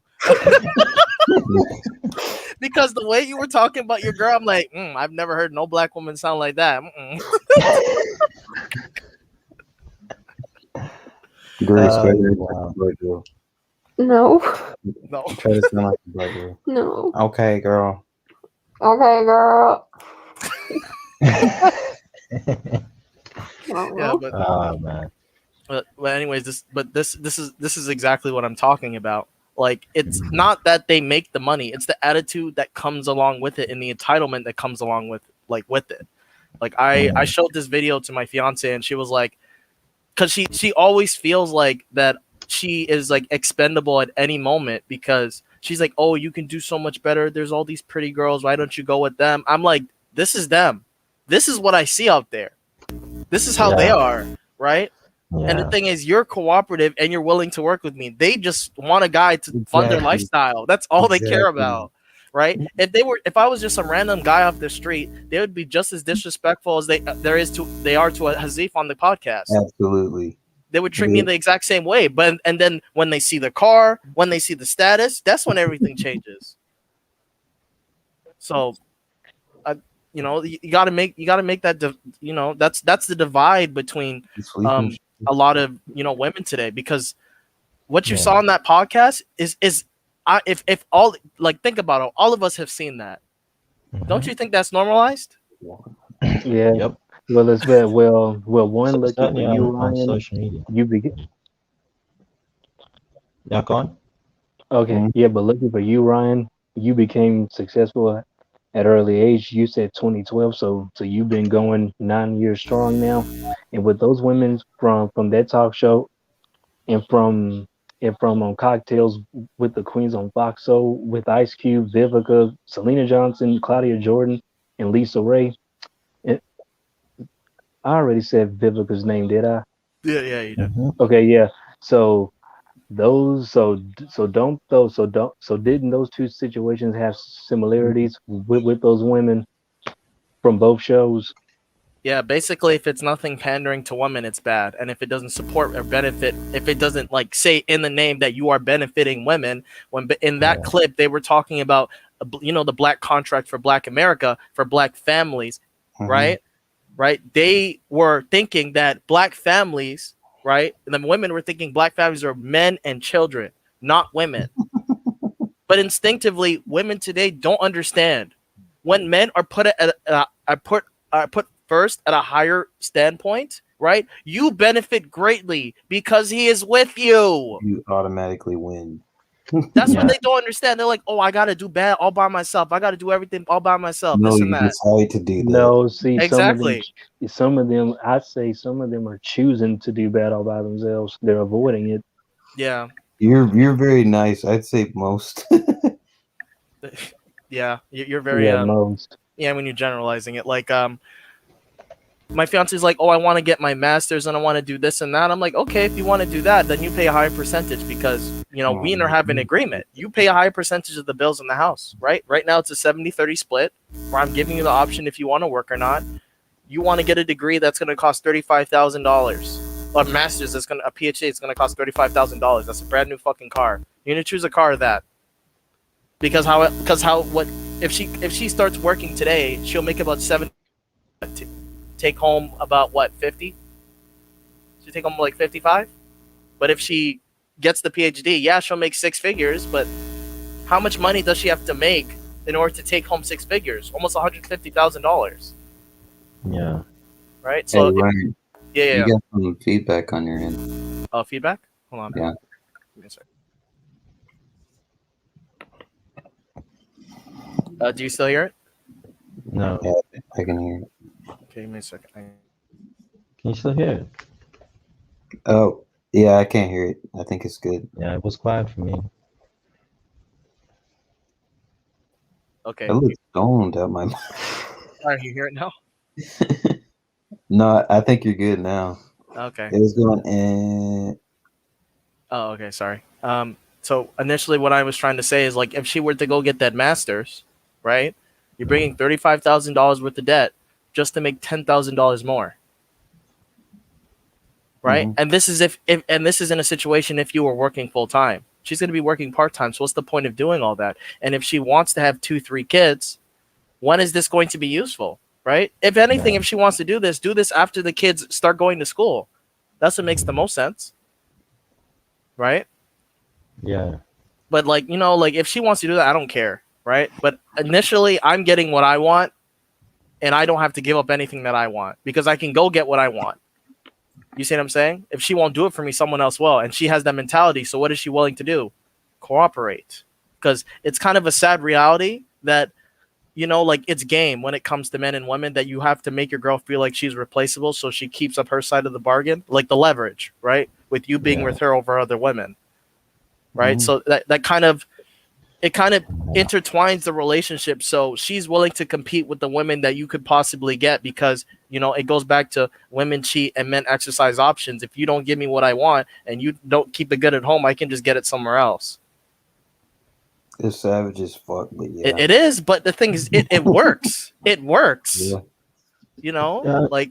Tell me something, right?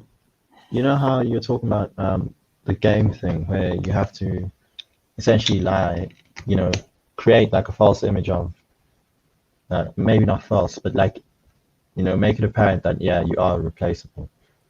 Do you not think that maybe is like part of that is nurture, that we could nurture a whole lot of that out of women, say our daughters or whatever, because it's kind of insane to me to think that you have to like sort of trick an adult human being into behaving correctly.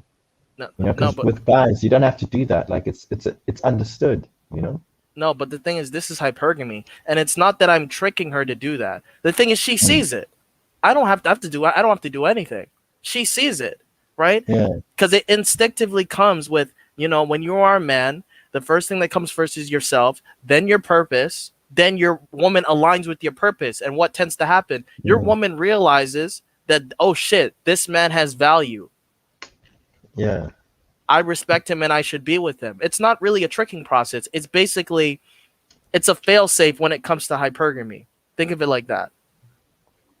Because it happens in every relationship. When a woman is with you, when times get stressful, she's going to look at you and be like, is he the best thing I can do? That happens. The check like that happens many times throughout a relationship. Yeah, there are women that are ride or die and only be with you, but they can only go so long, right? Like, for example, if my business were to fall today, right, and if I were to declare bankruptcy, right, and I'm not in the position where I would need to do that because I have money to offset all the cost, right? If that were to happen, I would still be fine. I'd be living $70,000 lifestyle, which is the bare minimum for me, and I wouldn't need to work ever again. But I've already secured myself. I've already secured that for myself before doing anything else. Buying all the nice cars, buying all the nice houses. You know, as I say, I have employees that have better, nice looking cars than I do. They're like, Ryan, you have a friggin' 2018 Honda Sonata, right? Yeah. And they have like Audis and Corvettes and Mercedes Benz. I don't have all this shit. I have a normal house. Some of them have bigger houses than me, but I don't. I just spend my money differently because I look for the long term. Yeah. And I basically just chalk it up and I tell her, right? Do you want to be working for a majority of your life just to retire on nothing? Or do you want to be in a comfortable lifestyle? She says comfortable lifestyle. I said, you do these things and you get this. She says, okay. I say, okay. So I just break it down to hammering out a deal, right? And the moment she feels like she doesn't want to do it no more, I'm like, all right, go on your way. Your That's fine. corporation's worst nightmare. You leave, the Yeah, junior it is, college doesn't it? doors open. Brian, you're the kind of type of dude corporations are trying to keep women away from. Like, so basically, any smart dude who who can rub two brain cells together with finances, who actually wants to couple their lives with another woman. Corporations don't like that. Yeah, at all. Heck, the state too.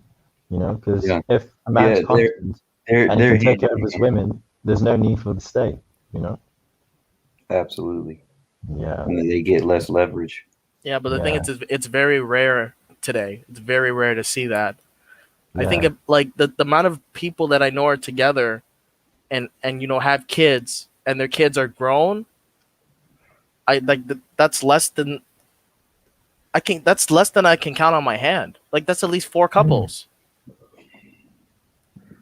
that they've stayed together and have the same kids. Then there are some people that divorced and got married, divorced and got married, divorced and got married. Like, it's ridiculous, but yeah. You don't hear about the people that get remarried because, like, Kevin Samuels, he'll have some women come on saying they left a guy and saying, I think I made a mistake. And he'll be like, well, man, get back together with him. And some of those women actually do. Yeah. They realize that, like, what they had was good and they get back with him. The guy's literally waiting for her to come back. But then there are majority of them is basically the woman breaks up with them thinking the greener is grass are on the other side. And then what tends to happen? He's already remarried and already has a child with someone else. Yeah, that's what tends to happen. That blows. Ryan, what would you say? Where do you think you got this sort of mentality? Was it your studies? Was it home? Was mentality it is like for like dating? I'm talking or your approach to life, like just generally, in terms of the fact that you emphasize saving, investing, building yourself, doing all of these things. Because for the average black guy, it's very difficult to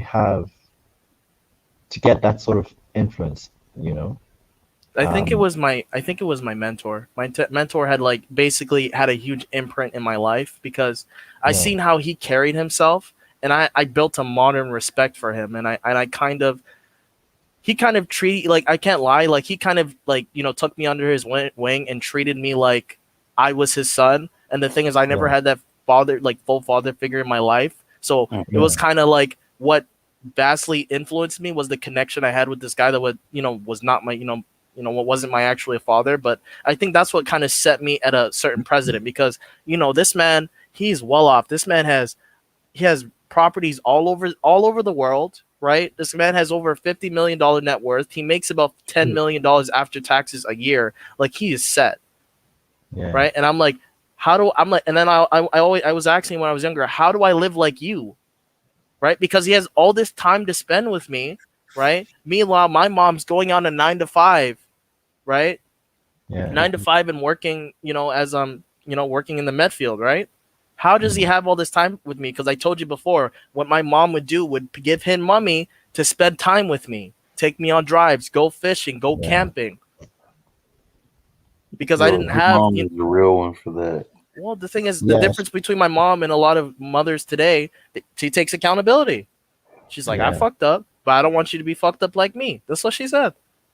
Yeah. There are certain things that that she is hard-headed about and she is regretful about, but it's all about making change eventually, like, because if it doesn't hurt you, it's going to hurt your child.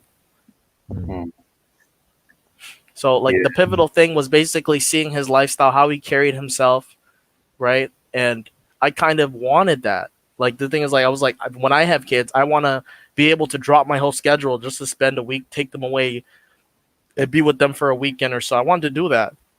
I didn't want to be in a position where I have to work. And he's like, okay, if you want to get there, you have to do this. And then he showed me investing, and he made examples. But the money that he had when he started to make money, where he invested his money 20 years ago, and where those stocks and how much is worth now. Because BMO he bought BMO, Bank of Montreal, when it was $4 back in 1991. It was $4. Today, how much is BMO today? How much is BMO today? So let's actually look that up. BMO today is $1.15. It's $1.15, and I think he has over 60,000 shares in BMO now. So if he was buying a lot back then, compared to how much he has now, that's a lot. Yeah. That's almost what? That's almost like what? That's a little bit. That's like a little bit over, like 70 million. If you look at it in stocks, that's over 70 million. That's ridiculous.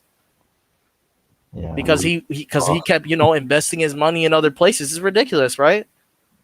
Yeah. But it's all about the perception of what he was able to do. And the thing is, he showed me baby steps of the things I could do in my life. Like the thing when I talked to you about how I did my car payment, right? And how the money doesn't come from me, it comes from my investment. I wasn't doing shit like that. Whenever I made money, I just used it to pay for my car payment. But now the same money, because he was explaining to me, this is how rich people buy their supercars. And when they break down and they explode and they blow up and they don't give a fuck, this is what they do. Yeah. Right? Because and the thing is, he started taking me to car meets when I was younger. He was taking me to car meets when they do car rallies. It's all over YouTube now. They do it now. It's like a really big thing now. But before, when it wasn't a really big thing, and like people would bring like their Ferraris, their Lamborghinis, their McLarens, and like they will basically play like they'll bet against each other whose car is gonna break down first. Yeah. And then the people who the people who lost would basically pay for the damage of when it broke down. It's ridiculous.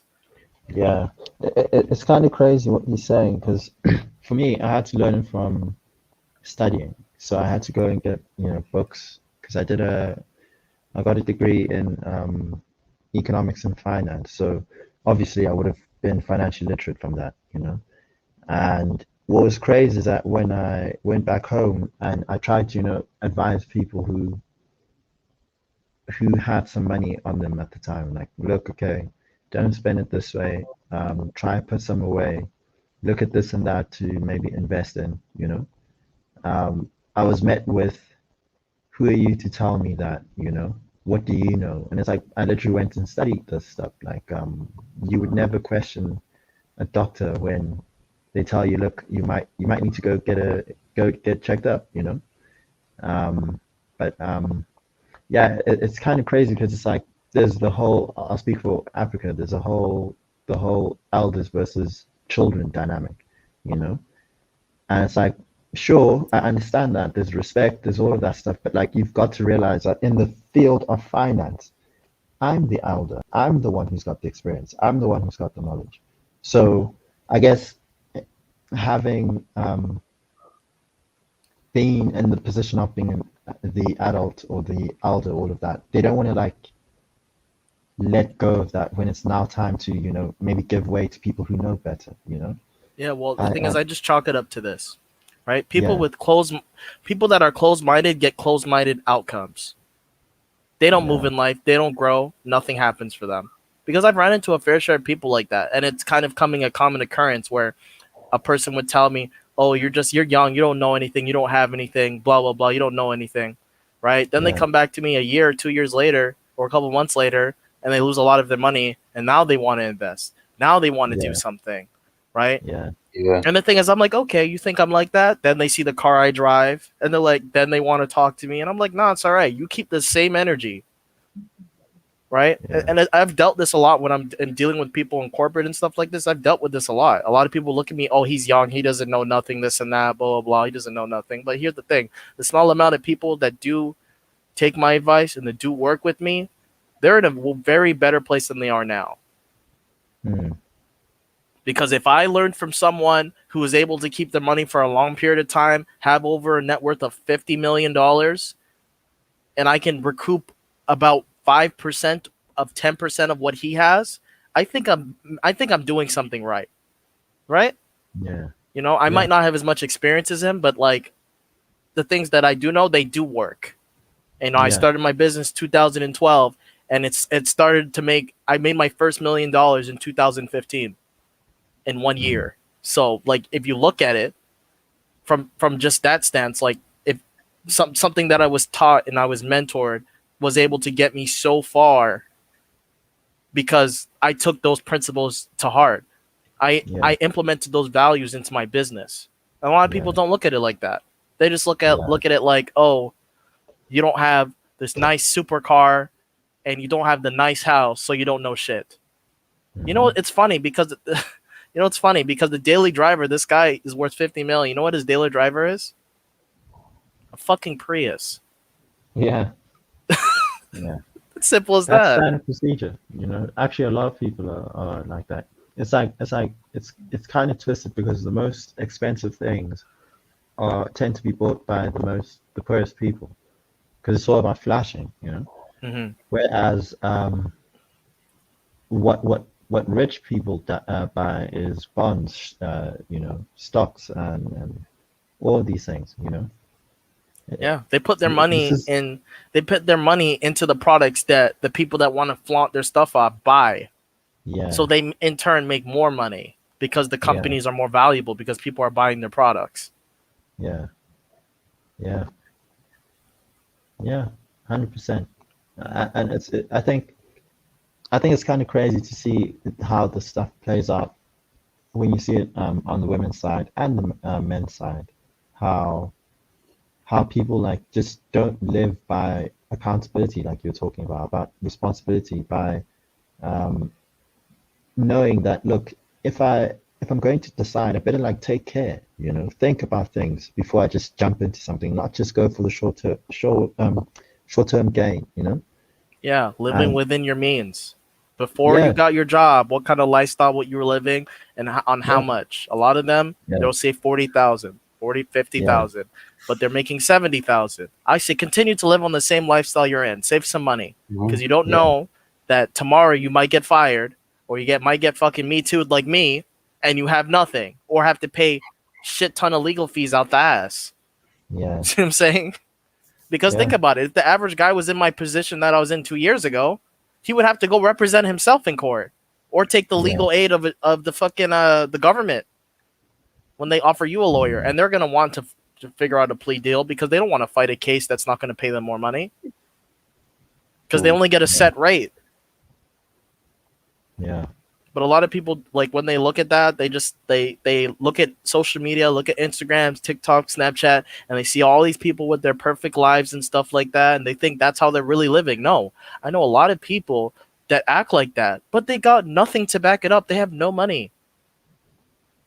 yeah, They just act like they have money, but they have nothing. You shouldn't have to portray a persona of yourself that you're not actually living. You shouldn't have to do that. My stuff in my private life, I keep everything private. I don't fucking post no shit. If I do post something, it's either a meme I'm sending to my friends, but I keep my life private. Predominantly, the person who posts if we're going on vacation is my significant other. When I got my first car, everyone's messaging me, everyone's calling me. Oh my god, you did this, you did that. I didn't know you had money like this. And then people want to talk to me. Like, what the fuck? That's not that's not what's important though, right? It sounds like the dark side to actually developing wealth. I feel like being out of the public eye and just building and grinding it does a lot. It does a lot, but keeping your options open, like, you know, not burning all your bridges, that is what makes you the most money. But when you're constantly in the spotlight, you have to preserve that image, and it costs money. You have to do something new every time. Your lifestyle has to be perfect. So, yo, I'm gonna accelerate this really quick. I'm actually getting tired. Yeah, that's fine. But ironically, well, it was a 4-hour drive. So, funny story. On the way over here, I was driving, right, and it started raining a lot, and I adjusted, and I guess I'm a decent driver, but I kind of started losing control of the front two tires, and I was regaining. It wasn't super bad, but this car like flew. It was a Suburban. It flew across my the right blinker, or the right front light, and it flew and hit like a median or something. Well, it flew across the road and off into the grass median. And oh my god. Yeah, dude. Like I just kept driving. It's like because while it was flying across, I was losing control myself because the weather. I think it was probably some potholes or just some depressions got filled up with rain, and I had to slow down to like 40 because my car was like, "Hey man, I can't drive this fast." I was like, "Okay, I'll slow down." But it was one of those. It wasn't. I wouldn't call it a near-death experience, but it was kind of freaky. And I don't know. I kind of felt I could tell they didn't die because I watched them impact, and I saw. I was like, okay, then they didn't flip, but yeah, it just wrecked my nerves a little bit. Yeah. You gotta be careful, man. Yeah. You gotta be careful, man. Especially driving today. Not even just yourself. People around you are more fucking retarded. Think about it. Absolutely. Driving. Jesus. That's my rule. That's my rule. Is everyone on the road is retarded. Yeah. That Florida makes and New York. That's how Jesus you Christ. stay safe. You never assume people are competent. Yeah. Florida and New York. Very. Oh my god. You give up your right to actually be safe on the road when you assume others are competent. Yeah. That's a fact. 100%. I'm gonna play the rest of the OnlyFans video. Yeah. We're gonna do a final commentary, and then I'll play Braxton. I know you've probably been waiting for this. We're gonna try to get the rest of the clip from yesterday in. That'll be the last bit of this segment. All right. Okay, mute. Cool.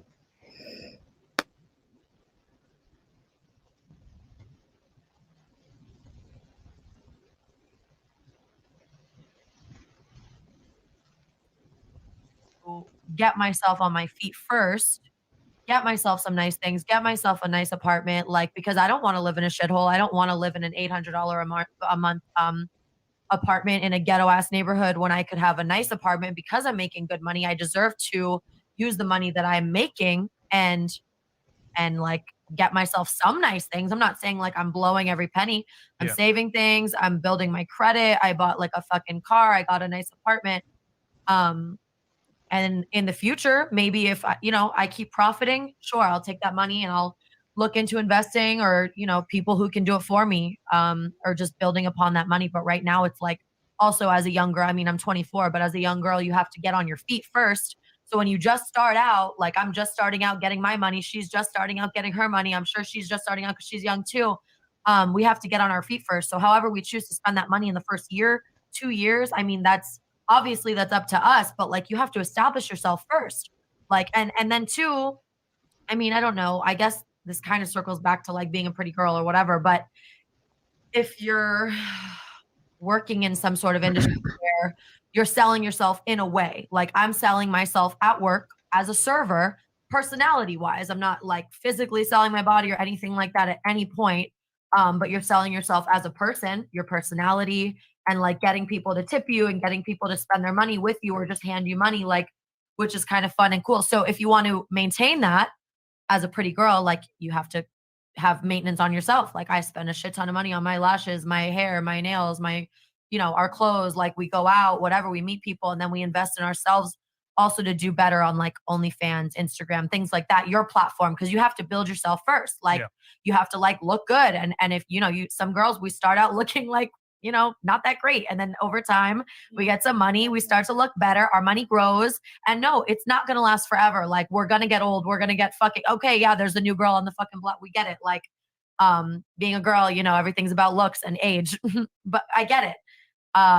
Okay. But you have to, invest in yourself and then invest in your fucking future as you move on. There's also one thing too. There's when people like you as a person, they like you no matter what. So I used to be Facebook famous back in 2013. I have people on Instagram, on OnlyFans, on Snapchat, on my YouTube channel telling me I've been following you since 2013. I've seen you grow so much. I love you so much, this and that. Same thing from OnlyFans. When someone truly loves you as a person and supports you as a person, it doesn't care what you're doing. I have real loyal subscribers on OnlyFans that I don't even have to post, and they'll just tip me just because they like me. Anything I post, they'll just tip me. Or if I just put a message, That they'll happens just to me in answer it person, and too. send it, and in person too. And I get a bunch of DMs on Instagram every single day about people that have been following me for years. So it's like, it just depends who you are and how you use that money and how you choose to keep running your platform. Like, let's say like my friend Jimmy, he doesn't have to make another OnlyFans video. And I bet with all the money that he's made, he'd be able to invest into a business and never have to do OnlyFans again. And that's really like the goal. You don't have to invest in something right away, because if you invest in something right away, just because you invest in something doesn't mean it's going to work out. It doesn't always work out. You have to really plan things out and investing in yourself could also mean putting money to the side to you decide what you really want to do with that money. So you could do OnlyFans for 5 years and not know what you really, really want to do until the 4th year. And then after all them 5 years, you have all that money stacked up to the side. So I don't think you really need a business plan. Sorry, I'm triggered right now. You need to fucking pause this shit right now. Did you not just hear what she just fucking said? She said, okay, you don't know what you really want to do with your money, but you put it to the side, and after 5 years you have this money, then you can decide what you want to do with your next business venture. That is incredibly fucking stupid. That is like putting your money in a bank account for 5 years where you're losing it to inflation, when you could be investing that money at 6% for those same 5 years. So if you have $100,000, you could make that money almost $200,000 if it's invested at a good rate in 5 years. But she's like, no, I'm just going to leave this money, put it under my fucking mattress. Then after 5 years, then I'm going to decide to do something with it. You see, they don't fucking know anything. They don't know shit. That's why you should go to someone who knows how to handle money. This is the problem we have in fucking society, where everyone thinks they know everything. That's all I had to say. That takes humility, man. That's there's not a lot of that going around. It's everybody in this modern day. Everybody has to be the expert at everything they're not an expert at, because our egos kind of guide most of what we do nowadays. So you're not going to see that kind of humility nowadays, unless someone's just broke.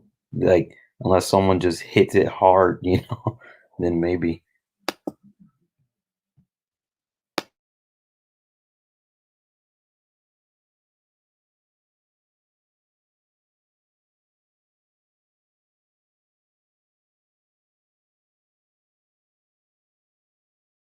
towards the side for your business plan. So when the time does come that it does run out, you will have something on the other hand, like Okay. to do. Understood. But Jesse? You have some? Guys, follow me on Instagram, Jessie Tron, and my website is jessie.vip. There you We're go. having See, a there you go. sale. Dearly beloved ex. Yeah. I think for me, initially when we started this conversation, I was just examining. And ladies, please throw your headphones on, please. Oh, sorry. Yeah, put them on. Go ahead. Initially when we started this conversation, I was just examining to kind of get a feel for the ladies, you know, because I genuinely believe my heart is never to tear down and to insult. I genuinely care about building up every single individual I encounter in my life. And that's been my life's goal. Have I done it perfectly? Of course not. I'm a human being, flawed and all. And so to me, I was just sitting down, listening, hearing. And one of the things I was noticing was like, okay, like these are pretty ladies. Like they're like, you guys are, you obviously can use your looks to leverage opportunities.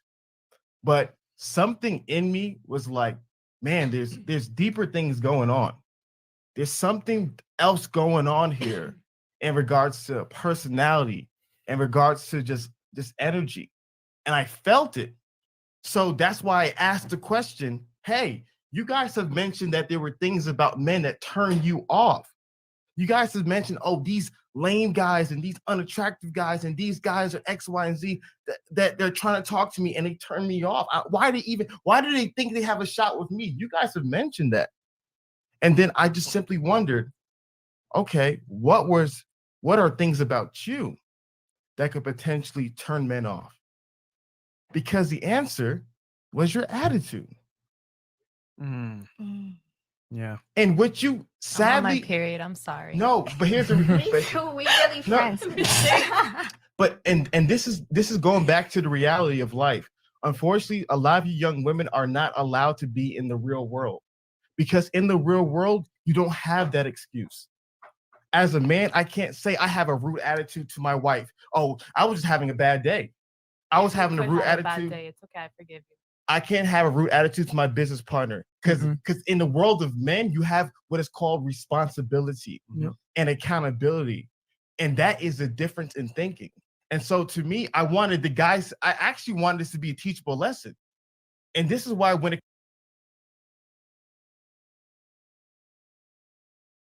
I wanted to stop because y'all see how he like used his hand to kind of like he saw the little social slices she was doing, and he was just like, okay, we're gonna move past that kind of, you know, that little. She was deflecting. Yeah, and he's just like, okay, I can see that, but no, I'm not allowing that. I'm gonna keep going with my point. That's all I wanted to point out there. I'm gonna keep playing it. That was really interesting. He sees all the tricks.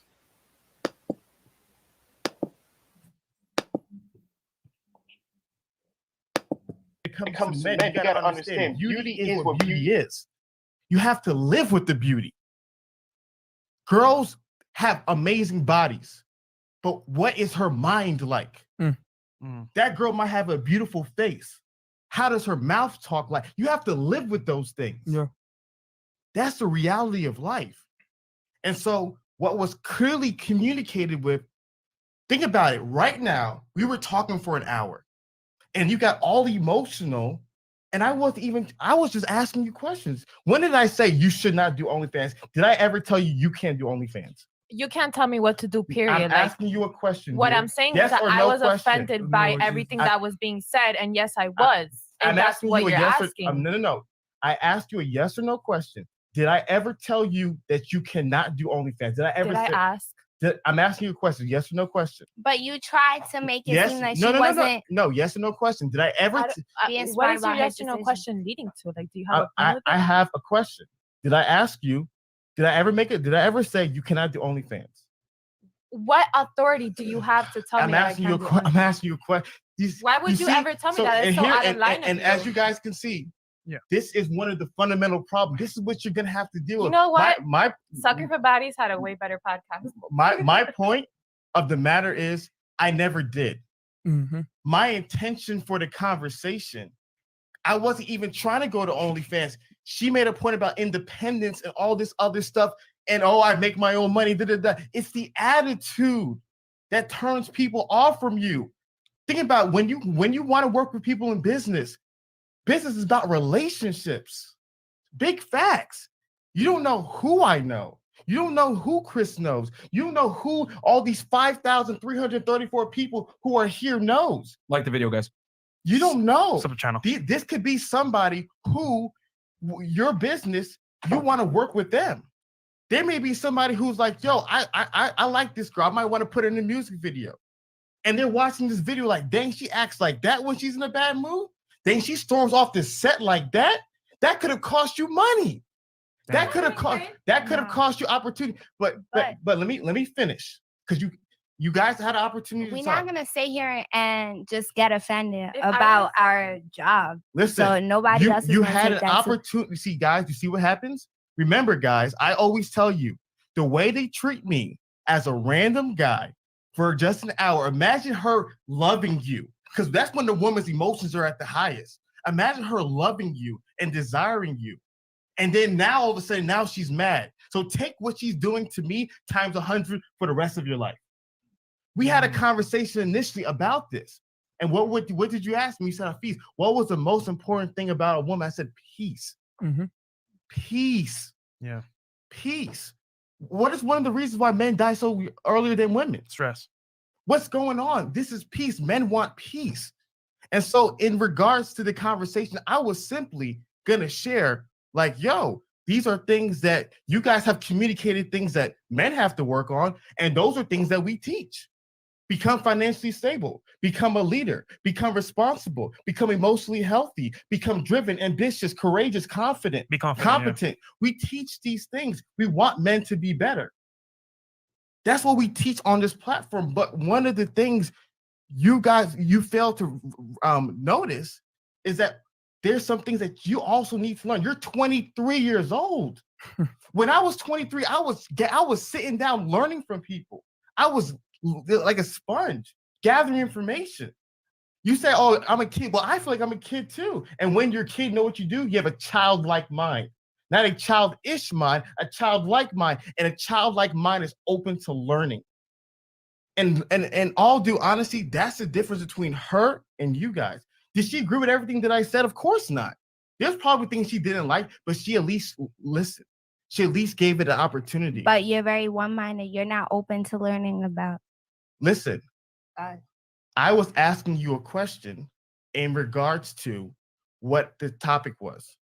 And that's called gathering information.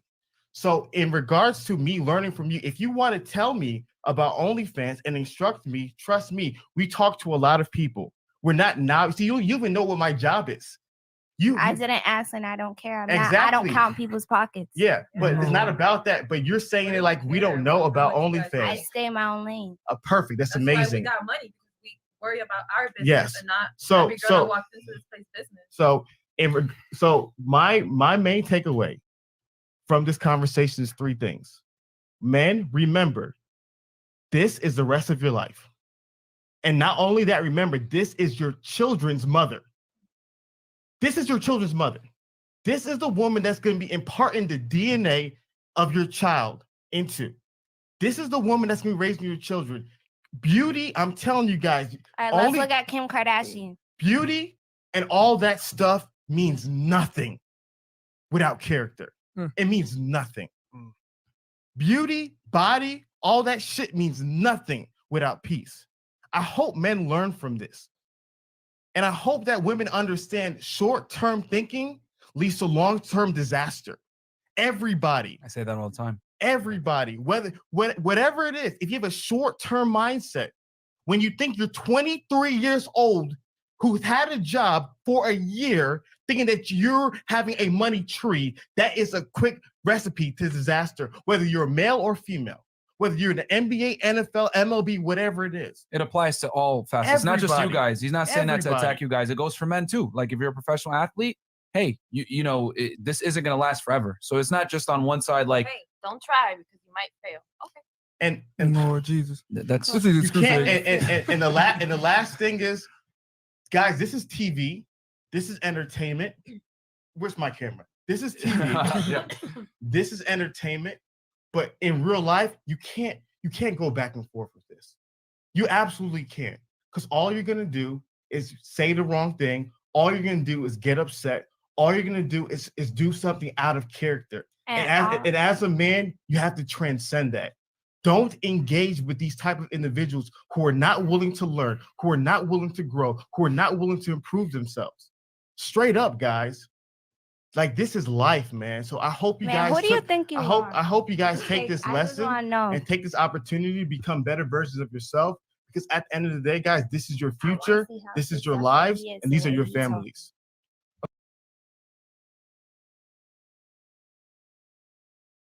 The projection was real. Yo, we could do Holy shit.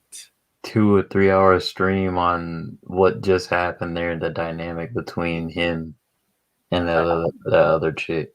I guess we can talk about that in another stream, but all I have to say about that is that is the woman that is out there.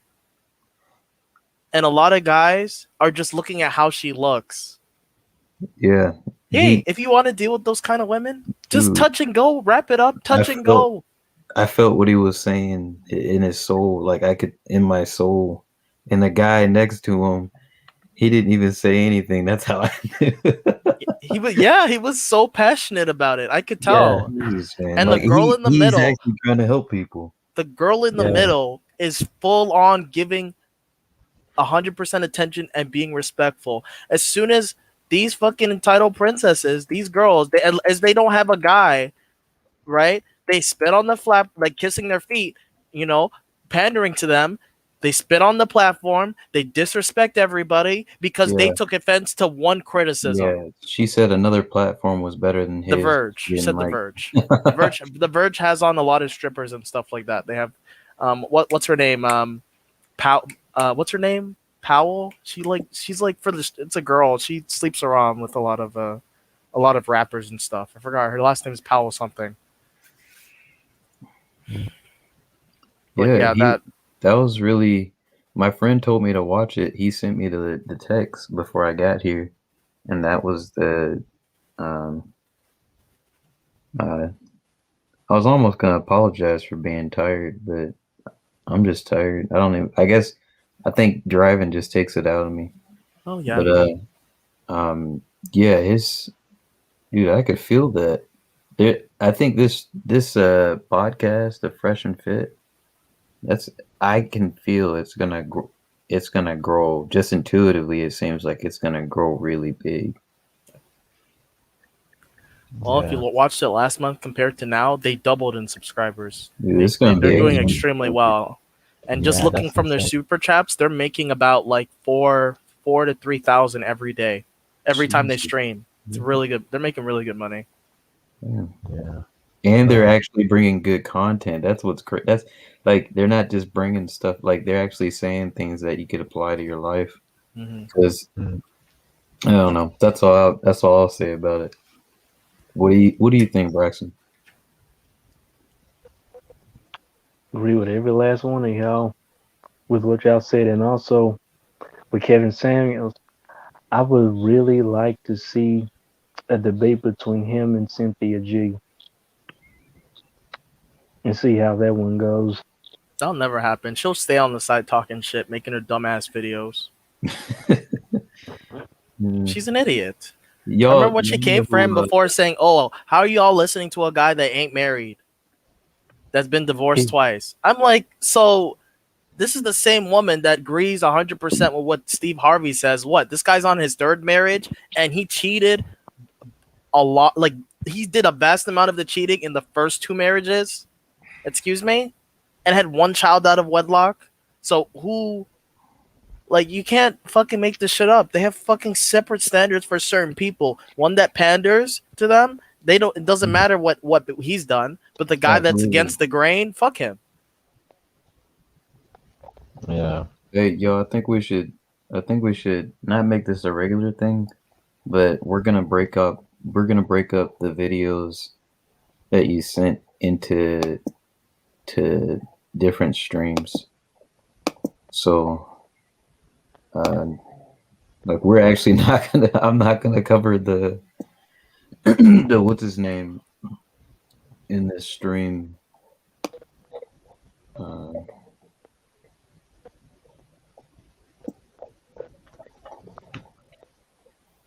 Do you remember where we were, Braxton, on the last video? Yeah, we were. Yeah, and we was where he was finally speaking without everybody else trying to either argue back with each other or the women trying to out-talk him. Hold on, I'm trying to. Oh, I got it. I see. It was at 19.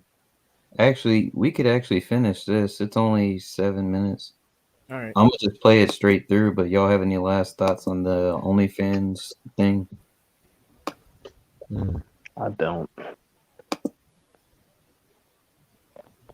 This was the most, for me, it was the most powerful. It was probably one of the most powerful clips they came out with. That's all I got to say about it. Yeah. And so, actually, from what I can see, this clip there's not a lot left, but I know this type of content goes super deep.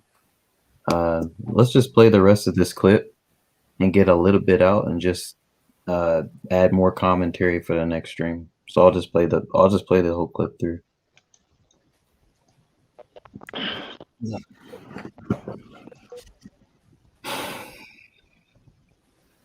We got the 4 Negro Avengers, man.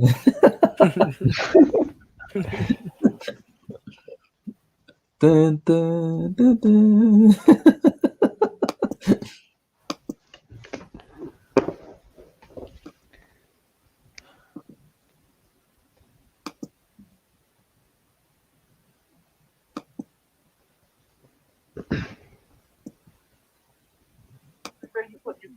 It really doesn't matter. It doesn't, people want to go into the metaphysical magic of it. And I'm like, I can see people go in that direction at that point, but I'm just saying, with no structure, it's only a matter of time before the other communities come over the horizon and say, what's in your wallet? Oh, and that's snap. the end of it.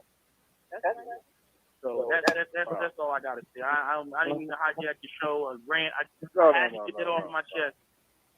Brother, I appreciate you coming. Matter of fact, I'll get with you generation-x.net or either drop me an email, warrenhouston@knowthyselfradio.net. I'd like to bring you back on the show and we get more off into it because this is basically what I want to do with this show. We have to get in the mindset. You said knowthyself.net? Yeah, Know Thyself Radio. Warren Houston is WARRENHOUSTON. Warren Houston at knowthyselfradio.net. All right, Warren Houston at Know Thyself .radio. Know Thyself Radio. KNOWTHYSELF radio.net. Okay. Yeah, you'll find out and this from every angle, and there's certain things that are used that are.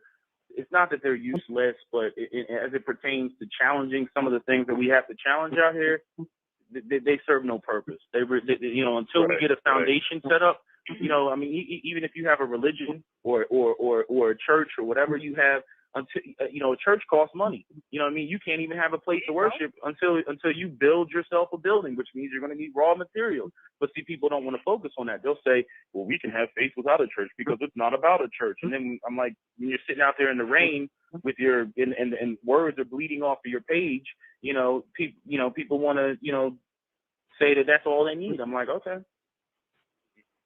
Right. Well, that's the point I was making myself basically about the semantics of words.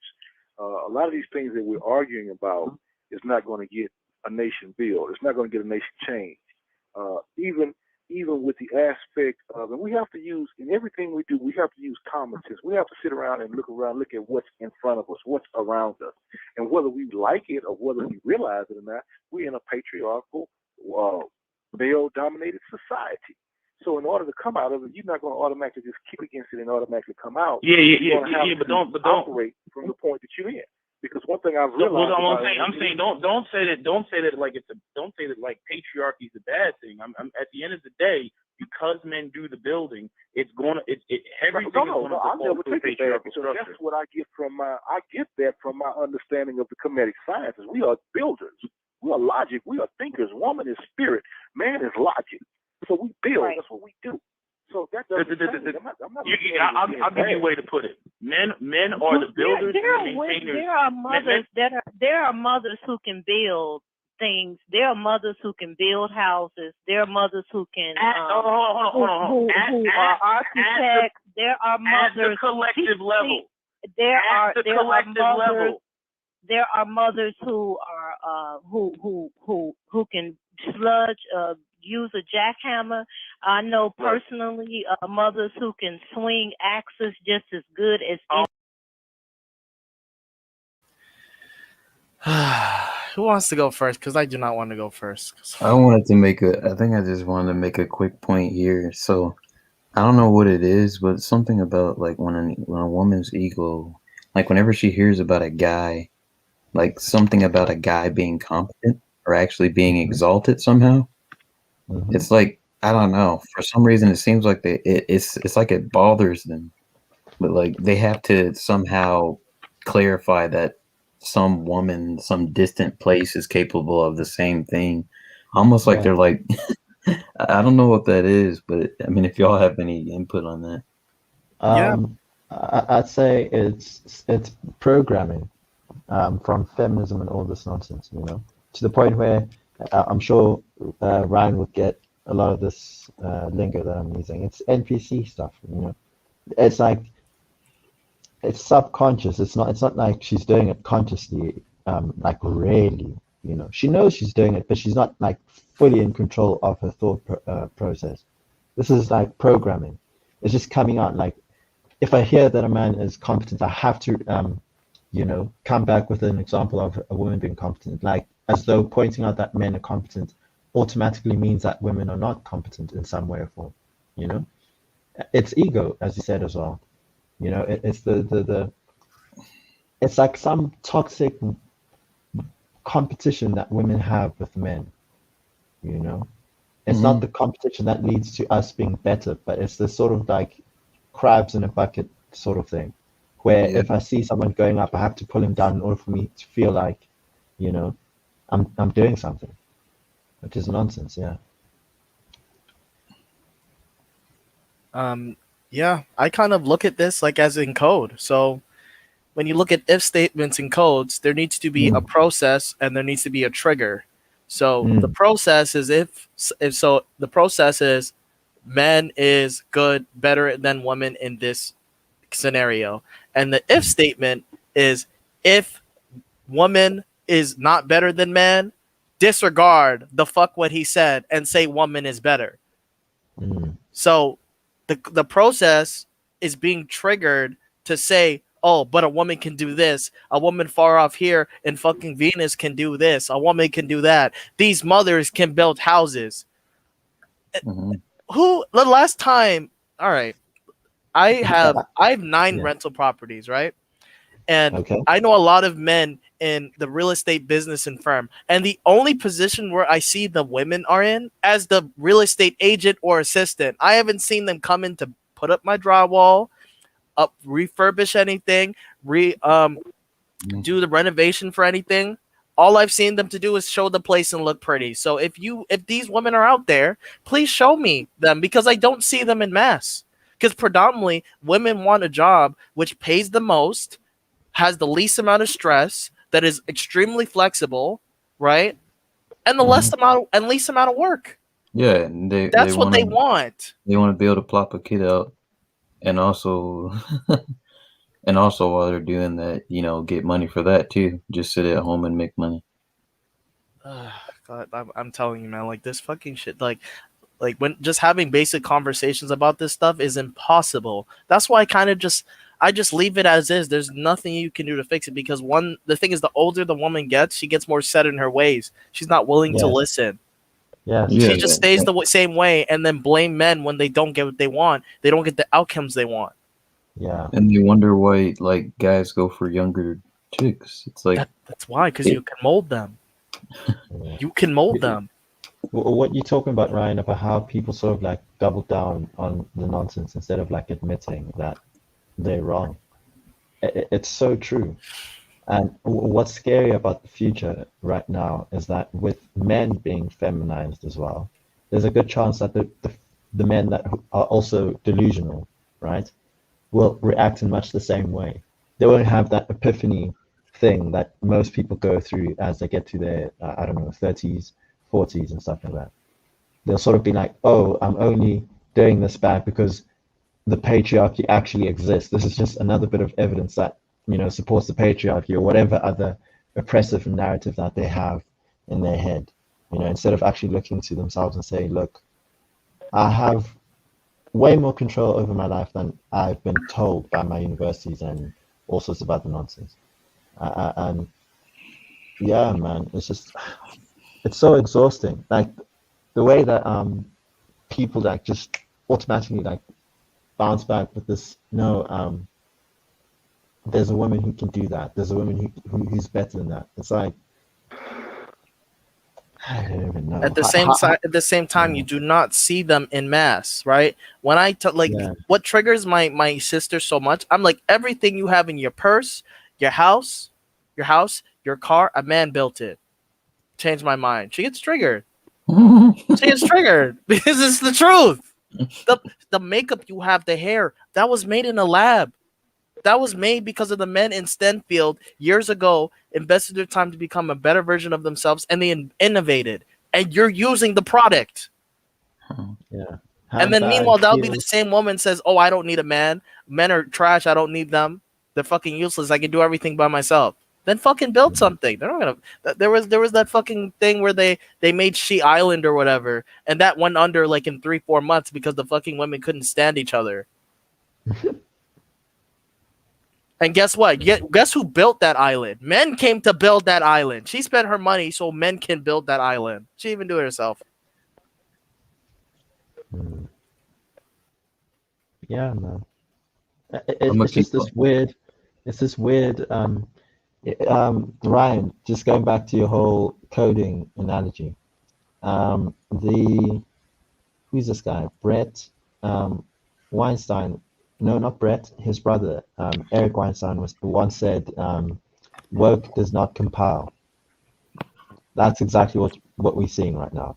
Yep. Is that it's so like it's littered with internal contradictions, and to anyone who actually thinks logically, you'll find yourself running around in circles trying to make sense of the stuff, but it's not meant to make sense. It doesn't make sense. That's the thing. Mm-hmm. Hey, Braxton, you got any thoughts? Anything? Yeah. Yeah, I'm trying to find the picture right now on Google, but yeah, like women. Well, going back to what Emmanuel said about the men also being just as delusional as the women. When you come across guys like that, they're basically she's in a he's body. You can't work with them or hold a conversation with them, a logical conversation with them. So you have to keep it moving, so you have to keep yourself moving away from them, because then, since they have like a female's mindset in nature, then they'll start, to fly up at the handle and shit, and then get in your face, and then you hoping that you don't have to, put hands on them back, to calm them down or to get them away from you. Yeah, it goes that way too. Gets that deep. Ironsign, before we start the video, can you read this line for me? Which one? I just shared my page to the stream. The Super She Island thing? Yeah. Oh, you want me to share it? Yeah. Hold on a second.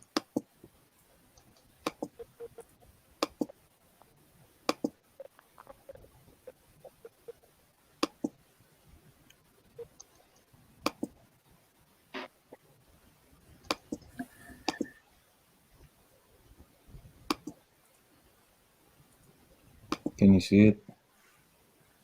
Yeah. So look at the bottom, the last sentence, right?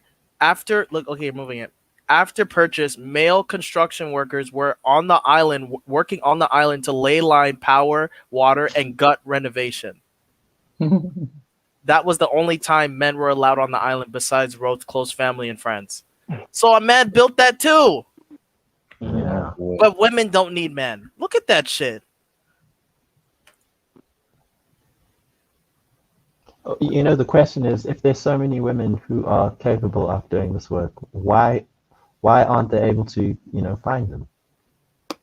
And then this also adds on to the whole wage gap thing. It's like, worse yet, if you want to go on projects like this, you should be making loads of money, because you've got a whole lot of women who are just as capable as men, and this is according to you, who are as productive as men, and who take much lower salaries than men, a whole 30% lower.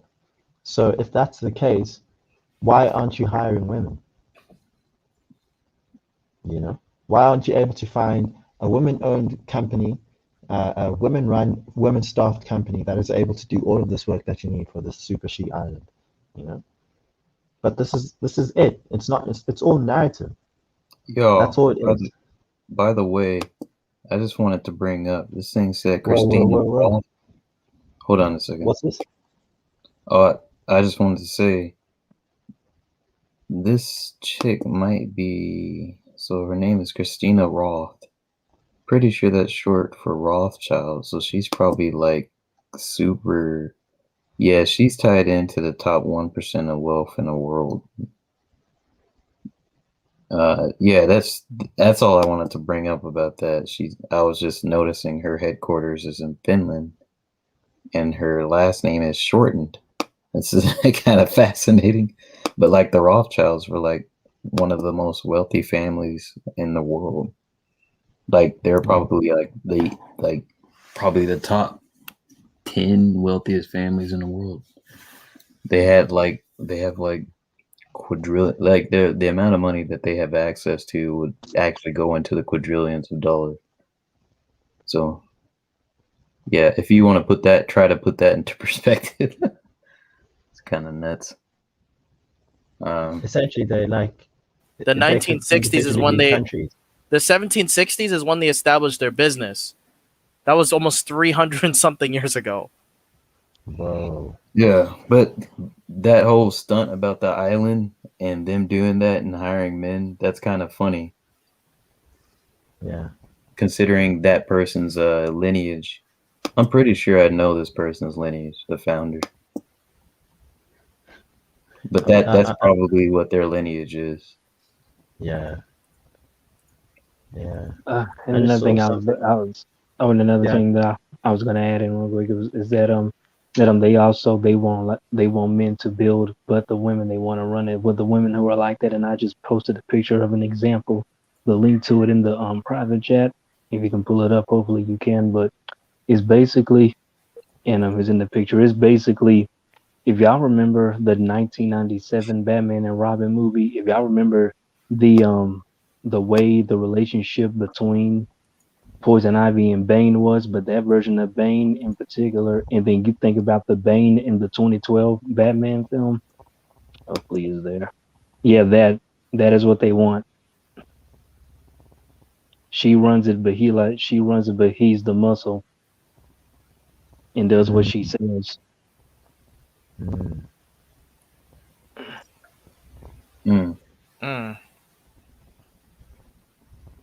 Pretty much basically it. Yeah, well, according to them, I'll stay a misogynist. I ain't having no woman tell me what the fuck to do. Nope. Yeah, that's not happening this side either. Nope. No way. Now versus the Bane, go ahead. Yeah. What were you saying? The Bane? Yeah, but who, me? Yeah. Okay. Yeah, but versus the 2012 version of Bane, in that movie, he was his own man, his own villain. He did what he was supposed to do, so he did his own thing as he should have been. So like he had a mind of his own, but that version of Bane didn't. He was more like Frankenstein like in a way. I think he probably represents a female fantasy. like having a guy who she can just unleash onto anyone she wants. So I mean, a lot Yeah, of these that's yeah. archetypes, they kind of they go back to, you know, either a male fantasy or a female fantasy. It's just funny though, because like whenever you have male fantasies portrayed in video games, for some reason women feel some kind of way.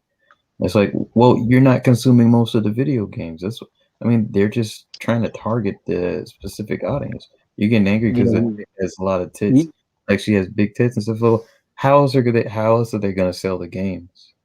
yeah. Well, let me see, man. They had the first Charlie's Angels from the '70s, the series they had Charlie's Angels. Then in the '90s they had Buffy the Vampire Slayer series, which I'm a fan of, a big fan of. And then they had Kill Bill, they had Wonder Woman, they had this movie called Mercenaries with these female commandos, and then there's another one I'm thinking about. See another one. Oh yeah, they had the new Wonder Woman movie that I watched, so they got that. So on the That was women's part, terrible. That was a terrible movie. I thought it was a look. The only reason why I was interested in seeing it, okay, since I love villains and neutrals and anti-villains and stuff, the only reason why I was interested in seeing the movie was because of the villain Cheetah. That was the only reason why I wanted to see the movie. But yeah, but like on the women's part, they have like these kick-ass, badass women, films and games and stuff that has been made. Yeah, but have you noticed something though, man? With all these superhero movies that they have like to elevate the females, like they can't make these movies without putting someone down. Like Yeah, subliminally, that's what I'm they're saying. always trying to put down some guy who's maybe a janitor or some guy who's walking across the street and somehow for some reason he looks at a chick and he's got to be like the worst asshole. Just like he Yeah, can't he just be gotta be like the a creep. normal. Yeah, he Yes. can't be a Yeah. normal guy. Like Yeah, but the thing is Yeah. that's in our society. That's how it is. Look at American Guy, Family Guy, The Simpsons. Like they're all the Yeah. men are like they're idiots, and The the women just Cleveland have to show, come. yeah, And and the Cleveland show. the Cleveland show, and the women just have to come and save the day, and they're so strong and they're yeah, independent. man. They can do, but like that. They That's don't tell you literally. this.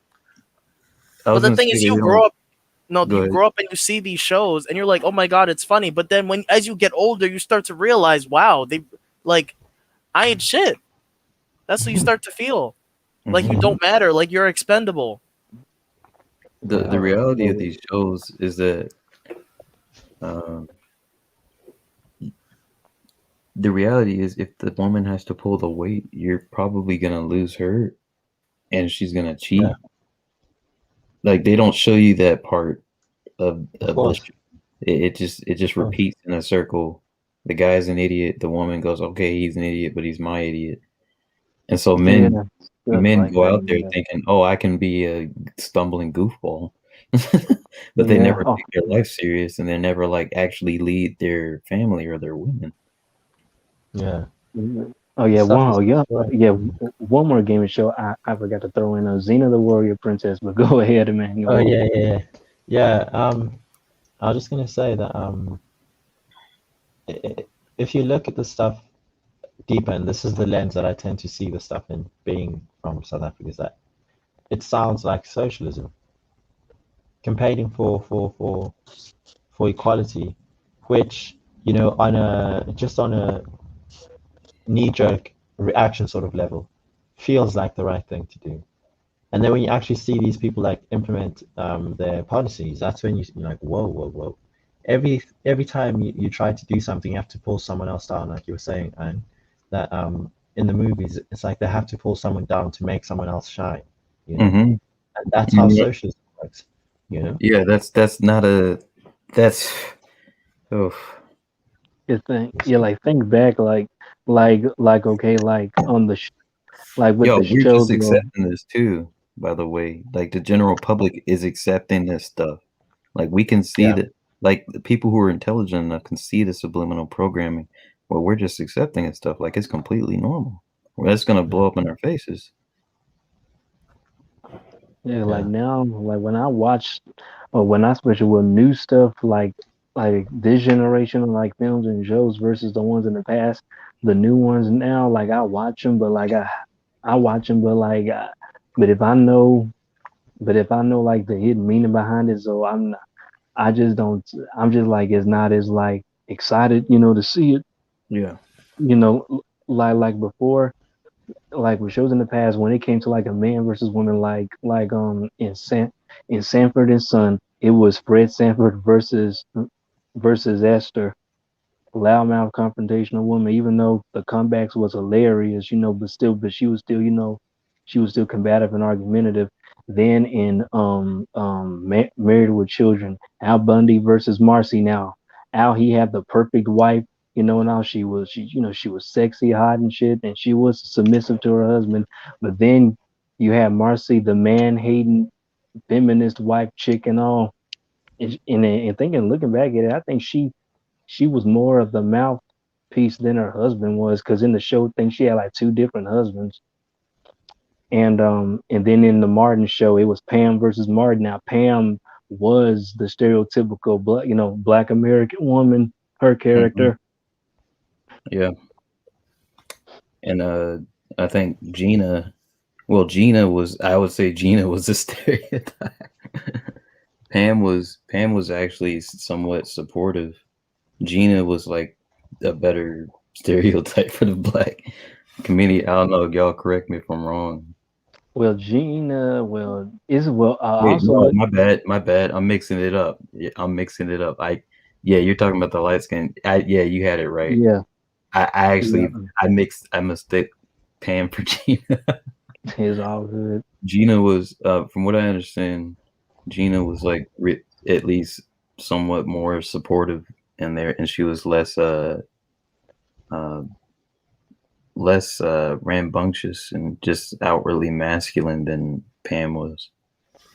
Yeah, and the other side of that too. Now, remember now, isn't it like something then how they made the bright skinned chick soft, sweet, and feminine and ladylike, but they made Pam the dark skinned chick, the one that had to be, you know, the roughneck type of chick. Well, okay, that's an interesting point. That's interesting. I didn't think about that point. That's Yep, interesting. and that's when I didn't think they did it on purpose, but if they Yeah. did it on purpose, oh boy. Yeah, the whole colorism thing. Let's see. I think we should be able to finish the rest of this.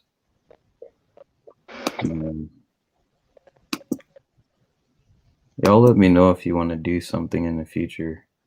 Other than me making videos and possibly doing a couple of live streams every now and then, I don't really have any extra plans for live streams specifically. It's just by word of mouth. If y'all let me know, I'll set it up. Sure.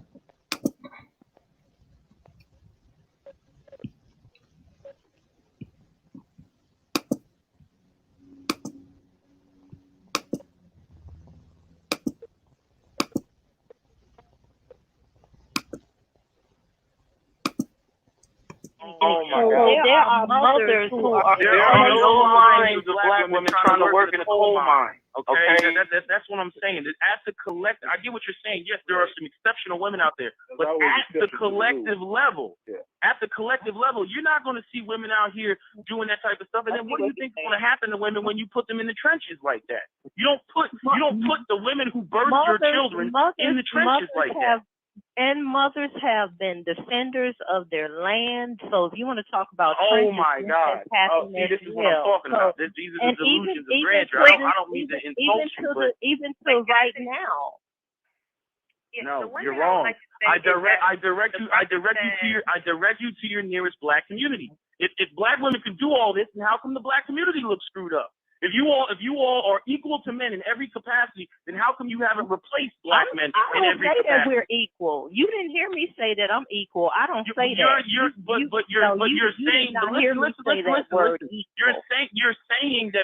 saying that black women are equally as capable of doing everything that I just laid out as black men, and that is not the case. Not at the collective level. You're not going to have women going out here and building skyscrapers in the black community just because they're pissed off at what I'm saying. Okay, just because what I say sounds sexist. They're not going to do that. And I'm saying I'm not basing this off of a hypothetical. I'm basing this off of the current conditions of the black community. The current conditions, okay? You know, it's been 40, 50 years of single mothers raising children all by themselves. And as you can see, they can't even raise their sons to be the so-called on-point men that they need for the next generation because, again, they have nothing set up for these boys. When these boys walk out there, there's no economic opportunities for any of these boys in Camden, New Jersey, or North Philly, or South Philly, or whatever, the South Side of Chicago. Right? I don't even know Chicago, but I'm just saying, this is, you know, you got Chief Keef and all that other stuff because there are no economic opportunities. So And we the definitely audacity of stand up and act like they've been building foundations is absurd. We have to bring our brother back. But I'm going to ask one thing in that. Yes, we got to bring him back. But he gotta be able to listen to the mothers. He gotta yield the force somewhere. Argument. We'll be back and forth. We'll be back and forth all night. Peter, I thank you for calling in. Thanks a lot for having me. And so you know, that's the area he lives on. That's the area where Sarge lives at. He lives up in the East Coast. He's from and lives in Philly.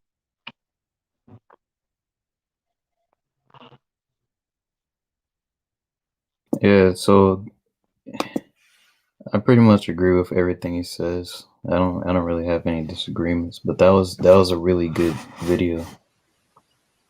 It actually surprised me because I was like, okay, I'm not gonna lie. I was like, okay, I've probably heard every video in the black community on this kind of thing, but it actually still surprised me because of how blunt the guy was being.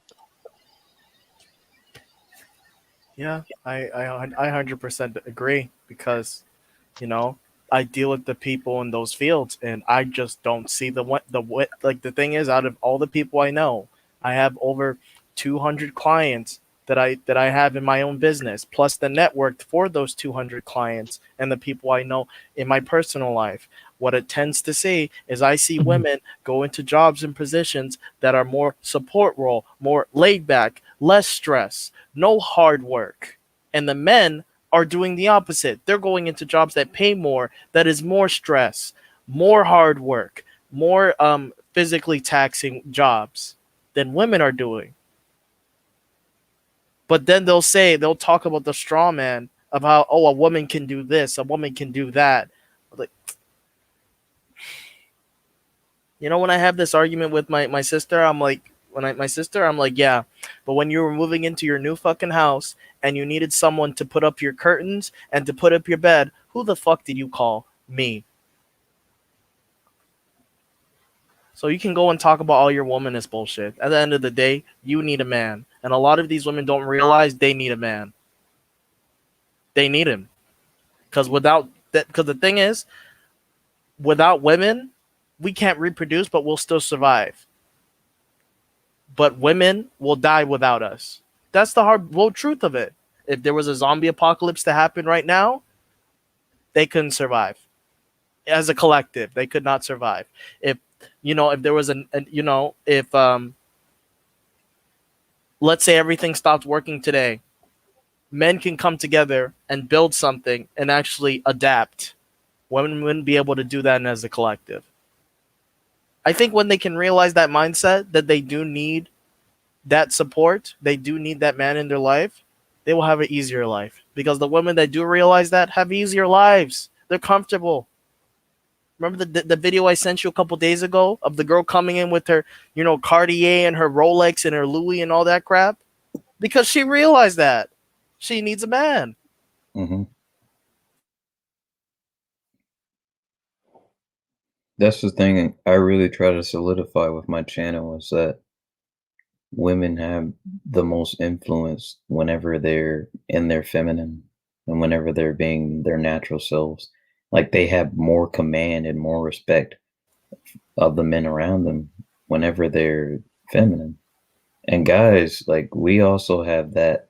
We also have the highest amount of respect, and we command the most respect when we're in our masculine, and when we have very strong boundaries, and when we know our value, which is just understanding that then the person next to us isn't better than us. I think that's one of the main points I want to emphasize with my channel. 100% agree. Emmanuel, what do you think?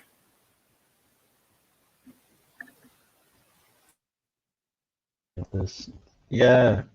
Look, man, it's so messed up. Like the whole relationship between women and men, and I think it's even more exaggerated between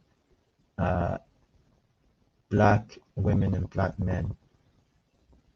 I would lay that at the feet of the state, you know, and how it's interfered between in the relationship between men and women in the black community.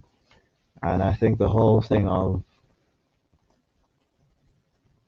women being more feminine and men being more masculine needs to happen. We need to get that alignment going. You know, we're not saying, I don't think anyone here would advocate like forcing women to do A, B, or C.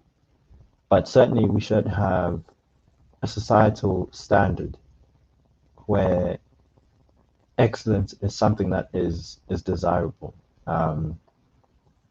Women being feminine is something that's desirable. Men being masculine is something that's desirable. Men being strong is something that's desirable.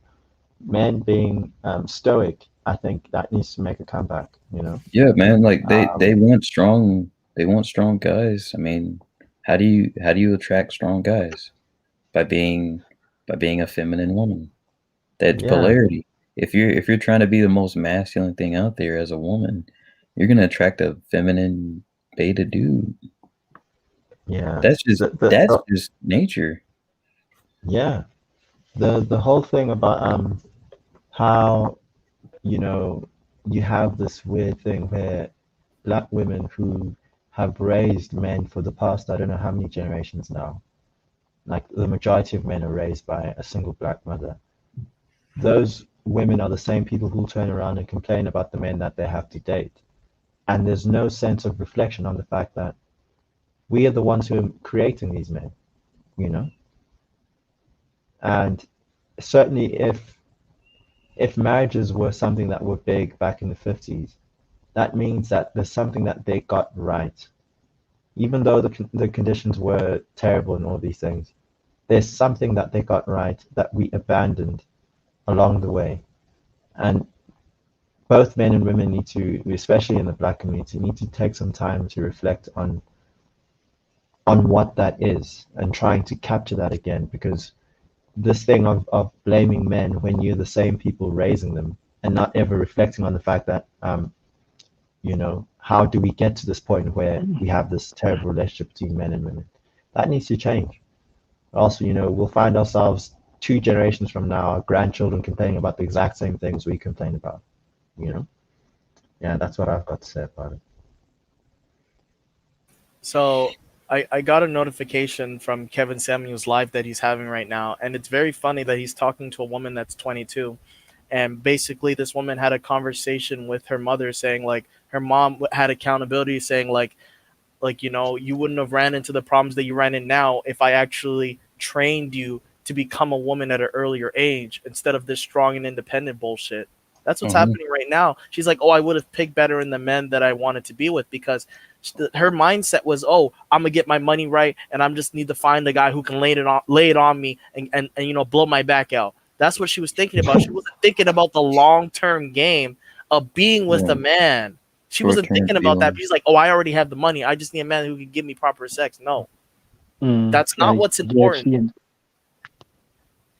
Yeah, I noticed I don't even have to go into that story to know. I just know we just already know that the reason why her mom got with that type of dude is because she knew that she could control him in a way, because Ryan just said that the girl's mom had said that as long as she get her money right and stuff, she wasn't worried about no man's money as long as she had her money. But also, since she was slick, she made sure that she was the one who had more money than the man did, because in that situation he wouldn't be able to tell her what she could and couldn't do. So they're real slick with it. So yeah, so they know he or she who has the gold has the power. They know when they know that with power. I mean, not with power, with money comes power. You And know, say so. I would just say money's cool and all, but and I don't I know you guys. I know this is kind of a cliche, but Mm. I think for the women who look at you and the first thing that comes out of their mouth is, "What do you do for a living?" That's Yep. like an automatic, okay, you're probably not probably not the right person to talk to right there. I mean, it not necessarily 100%, but I guess if you present yourself in a certain way, like you're coming to the date like in a suit and shit like that, and you know a nice car, they're probably obviously gonna ask you that. You know, yeah, you have your shit extremely together, so it's like it could kind of be a red flag because you're trying to trick on them, or mhm, you know, it could be like, oh, this guy must be doing something and they get interested. But I feel like that's usually one of the conversation starters because it feels like an interview. It doesn't feel like a goddamn date. yeah. Yeah, but you know, about that whole thing of the date versus interview thing, I actually think you should approach it that way, more like an interview, personally. You Because say you let's should? talk, yeah, I'm talking, I'm talking on the on the real side of things. You can dress it up as as a date in order to suit, you know, the more romantic side of things for women. But I think from a guy's point of view, you have to look at it as an interview. You need to see it as like I wish guys could pick up one thing I wish men would learn from women is being as cutthroat and you know yeah basically cutthroat in their you know choice of women. You know, be more have higher standards, have like try to sift out women's personality and all of this stuff. Get information from them to understand what you could be getting into. You know, most guys are just so taken by TNA and you know all of that, and then they just say, okay, cool, fine, she's not like bothering me for now, so okay, cool, we can go out, you know. And like a few months later, it's a whole mess, you know. And I wish, it's kind of ironic that in the age where arguably women are the worst standard, I would say, that women have ever been, we have the fewest number of fathers around to guide men in choosing women. Mhm. You know, and that's a crisis. Isn't it So ironic that we call men, we say it's toxic masculinity, but most of us are being raised by our mothers. Yeah, but the accountability falls onto the person that's learning, not on the person who teaches, which doesn't make any fucking sense. There you go, Liza, because okay, you like a single mom might say, because your daddy wasn't there, your daddy wasn't there, your daddy wasn't there, your daddy wasn't there. I was like, okay, I'm looking at okay now. Since the boy is either struggling or have problems, or if he's not or if he's not getting too far within his life, well, the person who should have been there is not there is one thing versus the person who is there and wanted to take on the position of the person who was supposed to be there who's not there. You know what I'm saying? So he's gonna turn and raise his eyebrows at you because you're closest to him. His dad's not there, but you are. You see what Yeah. I'm saying? In my experience, they don't want to take on that role. They want the credit of being seen. Like a lot of times black women will say, "Oh, I was both the mom and the dad." bro, They you don't don't understand how much that gets me going. like they Yeah, don't want that shit. dude, Yeah, yeah, because I actually lashed out at my mom for saying something like that and I told her you Yeah. couldn't. And because you were trying to be both, you were a bad mother. Like Yeah.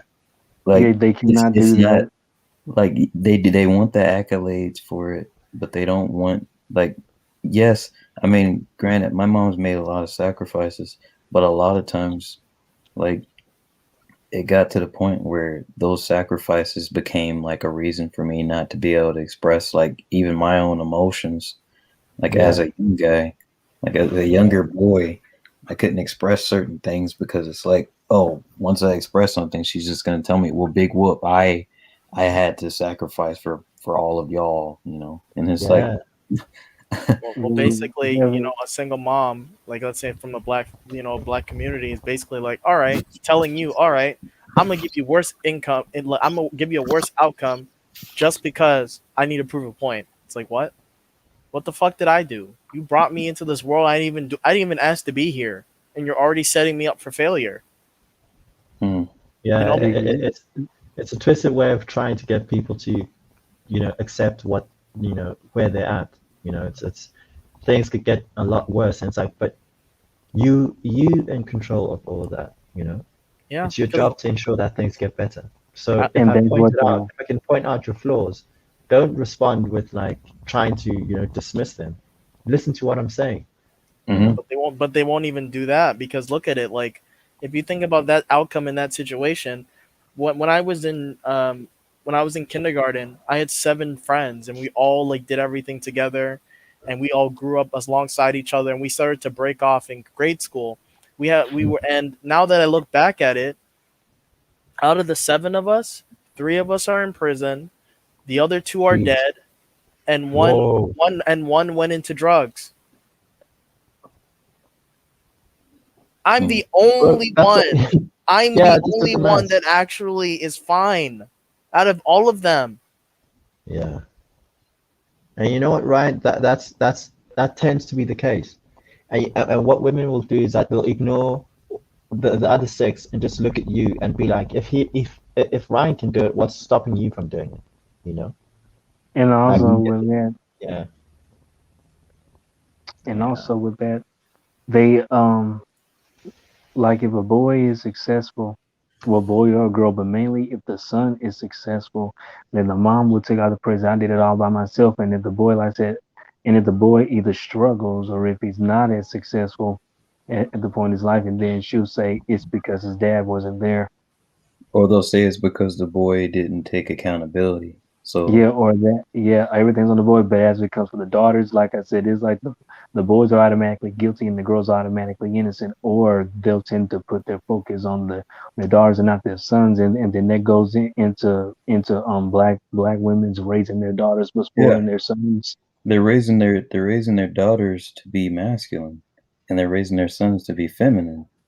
This is the most back. Like I have a sister, and I have brothers, so I this dynamic. Like I watch this stuff, man. Like it's painful sometimes because like my mom, Same here.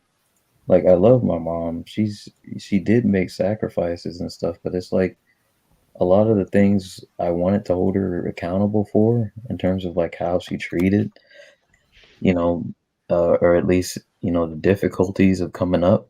A lot of that stuff I bottled up, and I never got to tell her. Yeah. Like so, that kind of like it messes you up a little bit. Like Yeah. a lot of Yeah, black but you, dudes are like they're just one fuse lit light away from shooting someone up because those emotions they had when they were young, they never got to they never got to be understood. All they wanted was just someone to understand where they were coming from. Yeah. Like, even those gangsters that are and walking around trying to be tough, Yeah. like they just want it to be understood. That's it. And Yeah. given like discipline, that's it. Of It's course. not yeah, but the mothers who knows what they're doing and don't care, they want that because it's more leverage for them. Now, luckily, we're in the generation of that stuff being caught out and it yeah, dying but we out can't afford that, just a man. Like little. we're like 14% of the population.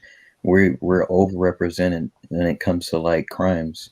Like Yeah. we Right. can't afford what makes them happy. Like fuck that. Like Yeah.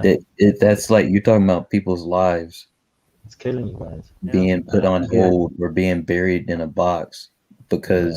because your mom didn't have the guts to at least listen to how you feel and just give bare minimum sympathy.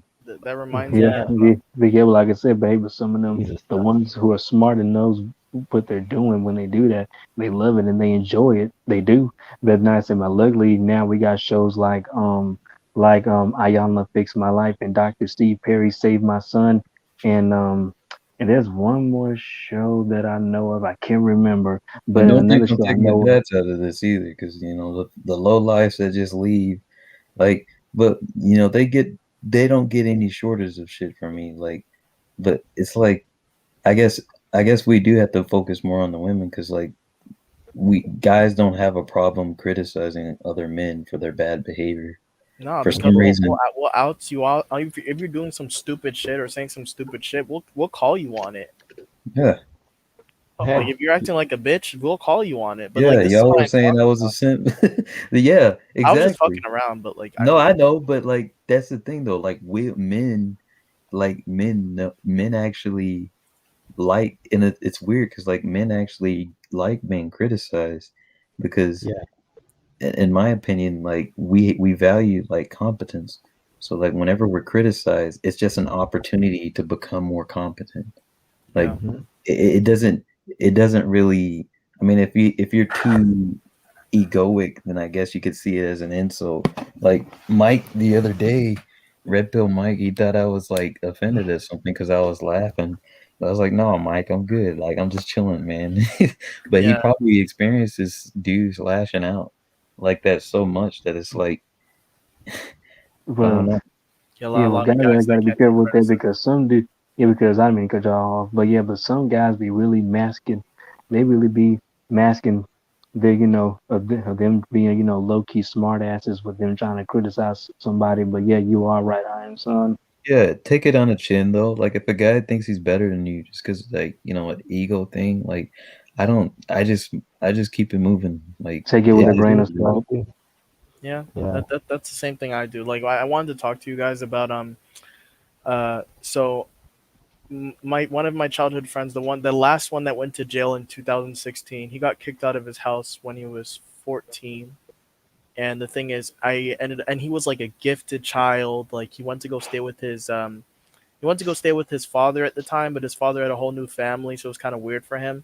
He ended up I heard on the news that basically there was like there's these two guys going around selling iPhones, but instead of you getting you would open the iPhone box, it would be Bryce in it, and they were doing this all across all across Toronto, and they made like 50, 60 grand off of this, and they only found this fraud with only 3 people, and they got 2 counts of fraud and have to pay over $5,000, but there might be more victims, right? Yeah, he went to jail, right? But the thing is, I didn't realize it was him because they said his last name in the article, and then I went to the Facebook, and then I noticed how all his stuff, all of his socials got closed down, right? And a lot of people unfriended him, and then I just see a picture of him like from years ago. So like he ended up going to jail, and that was like, wow, man. Like he was put in the worst position. His mom threw him to the side, said "fuck you," and I think his mom started a family with the new guy. Yeah, because that'll erase the problems just starting something new and then fucking that up too. Yeah. So Yeah, there's a lot of what you call introspection, or let me just say inspection that needs to be done with regards to women, and I guess for us it would have to be black women. They have to be properly analyzed because I don't know if you guys know of a lady called Shahrazad. Is it Oh yeah, Shahrazad yeah, Ali? It's a Shahrazad hard Ali is name to how you pronounce. say it. Yeah. Let me see if I can find like a clip that you might be able to pull up there. I don't I know if think I you're. know which video you're about to send. One of the videos She's you're about to send. Didn't she's she make a book like on the manual of a black woman? And then Yeah, like a yeah, lot yeah, of yeah, black yeah, women got Yeah, like triggered and Brian, shit like that I'm because it's gonna yeah. like give that to my siblings, my yeah, female siblings, or and my then female the relatives. black women were going crazy and saying, why is the black woman always shit on social media, this and that, blah blah blah. Our black men aren't protecting us, ray. But meanwhile, in the same breath, they be saying we strong, we independent, we can do it all ourselves. But Yeah, as soon as the exactly. barbarian hit the gate, men You come know, protect us. We're like, fuck off. y'all, yeah. yeah. Look, I y'all. don't. She's been. Am I able to share? I don't know if you have. You can put it in private chat or the comments. You Yeah. should be able to share the screen, but I don't know how to do that. You're supposed to accept it, his sharing. So when he Yeah, puts it up, you're supposed to accept it. if you put Okay. it up, I should be able to see it, but it's not here yet. I'll try and pull it up quickly. Yeah, yeah. But Let's see. she's been saying the same stuff since around the early mid. No, I mean the mid late 1980s through the 90s and up to right now. So like what she's been preaching for the past 3 to 4.5 decades, like throughout the 90s, we are like the kid, like the babies and the kids of then. We are now, you know, we are now like around our late 20s, early 30s. But she's been saying that for that long. And when she was preaching about back when we were little, now conditions have gotten even worse. And Ayanla herself, okay, when Ayanla and Shahrazad was on the Gerardo show, Trump's homeboy show back in 1990, Shahrazad was one of the guests. Ayanla was in the audience, and Ayanla, she got up and he had went to her, and then she said her name, and then she had said that she strongly was disagreeing with Shahrazad's book. And then in 2014, I wish I would have saved the video. In 2014, she said that she was wrong back then in 1990 because throughout her show and all the families she had to help, you know, try to fix and bring together and help them give them solutions, you know, to work out the problems and stuff. Mainly from what I've seen, it was mainly broken black families. So you know, at least she now sees. Yeah, that's the video. I knew you was gonna post that one. Against the leadership and the authority of the Hold black hold on, man. hold on a second, Emmanuel. Okay. Go ahead. Wait, Emmanuel, pause it real quick. Go ahead. Okay, cool. Braxton. Hmm? I didn't mean to cut you off. Oh no, nah, man, I was done. Okay, cool. So, y'all, we're gonna do. I don't want this feed to cut off, because I don't actually have a lot of time for my free subscription. So I'm gonna actually have to subscribe before I can do longer videos. Yeah. So we're gonna do. It's 12 minutes. We'll do 5 minutes, 5 to 6 minutes of it, and we'll do another 5 minutes just to talk about it, and then we'll wrap it up. Okay, cool. No All problem. right, go ahead, man. Okay. Is a Can you direct guys cause hear of everything? breakdown in our black family structure. Okay. Now, of course, there are many black people who consider those fighting words because as black women, we have never been subject to the kind of examination that our men have been subject to since we have been here. We have been somewhat protected and shielded from any kind of critiquing about our personal behavior, whereas our men have always been up for examination. The book is not an attack on black women. I have never said that all black women do everything that I list in my book. None of us have lived long enough to do everything that I list in the book, but most of us do some of the things that I've listed in my book. And I do say that it is not because of generalizations that we are all victimized by some of the negative patterns of behavior in the book, but the book just represents our collective contribution. This is some of everything that we have done or that we do daily that contributes to the breakup of our relationship, the destruction of our man, and the failure of our children to be able to function. They did not tell us that all of that being my own person and I'm independent would lead to separation, loneliness, celibacy, and lesbianism. They didn't tell us that if you give up the man, you're going to take one of these things and it's worse and it will destroy your nation. They didn't give us that information. They made us think that it was some kind of glorified position to brag about the fact that I got my own job, my own credit card, my own car, so I don't need no man. I don't even know how we got that mixed up. Ain't none of that got nothing to do with being with no man.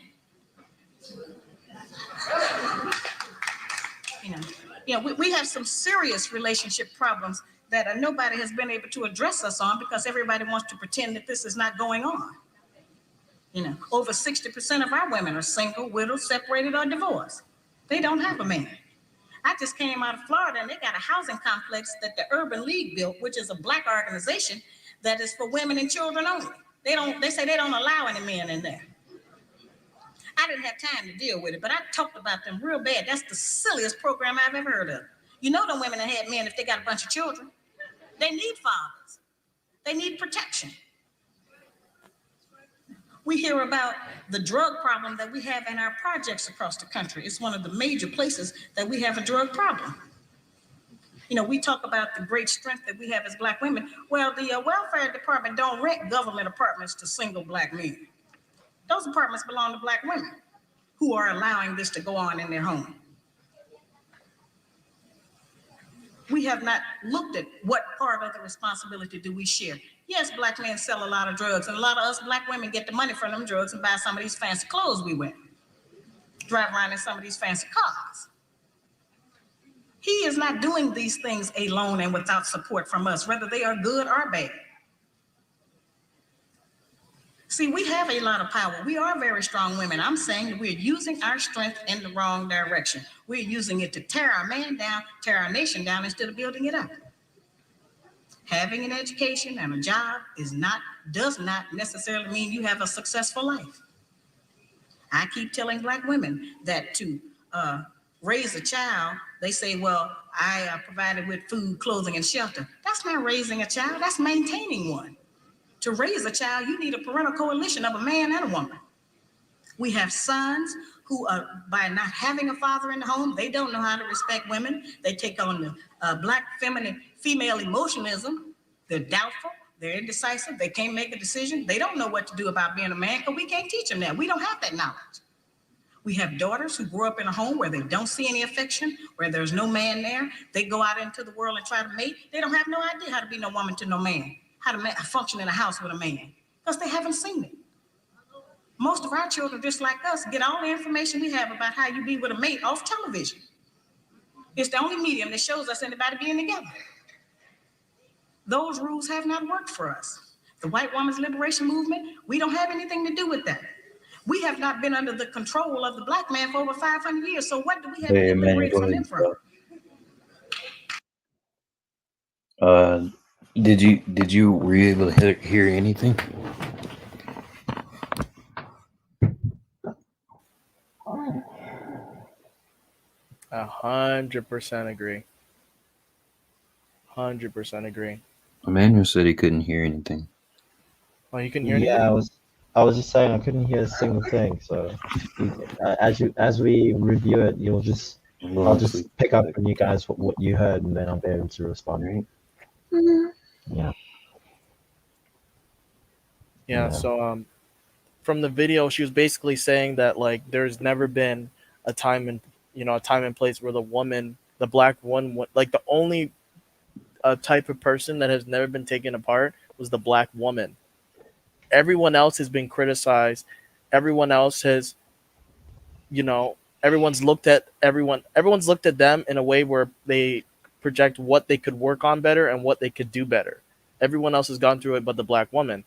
But with black women now, they have this false notion that just because you have a job and you have a career, that is enough to have a child. But it's not. You can maintain one. Yeah. But that's not how you build family. Yeah, that's how it was in my growing up. I remember that mindset from my folks growing up. Yeah, but the thing is, at the same time, how that has nothing to do with a man, like at all, right? If you deal with a man of a certain caliber of man, and the more money he makes, the less he cares of how much you make. If you provide the stuff that he needs from you, that's pretty much it. Yeah. Because it's all about being this independent mindset. Is they're not realizing that you having your own job and you having your own career does not mean you're successful.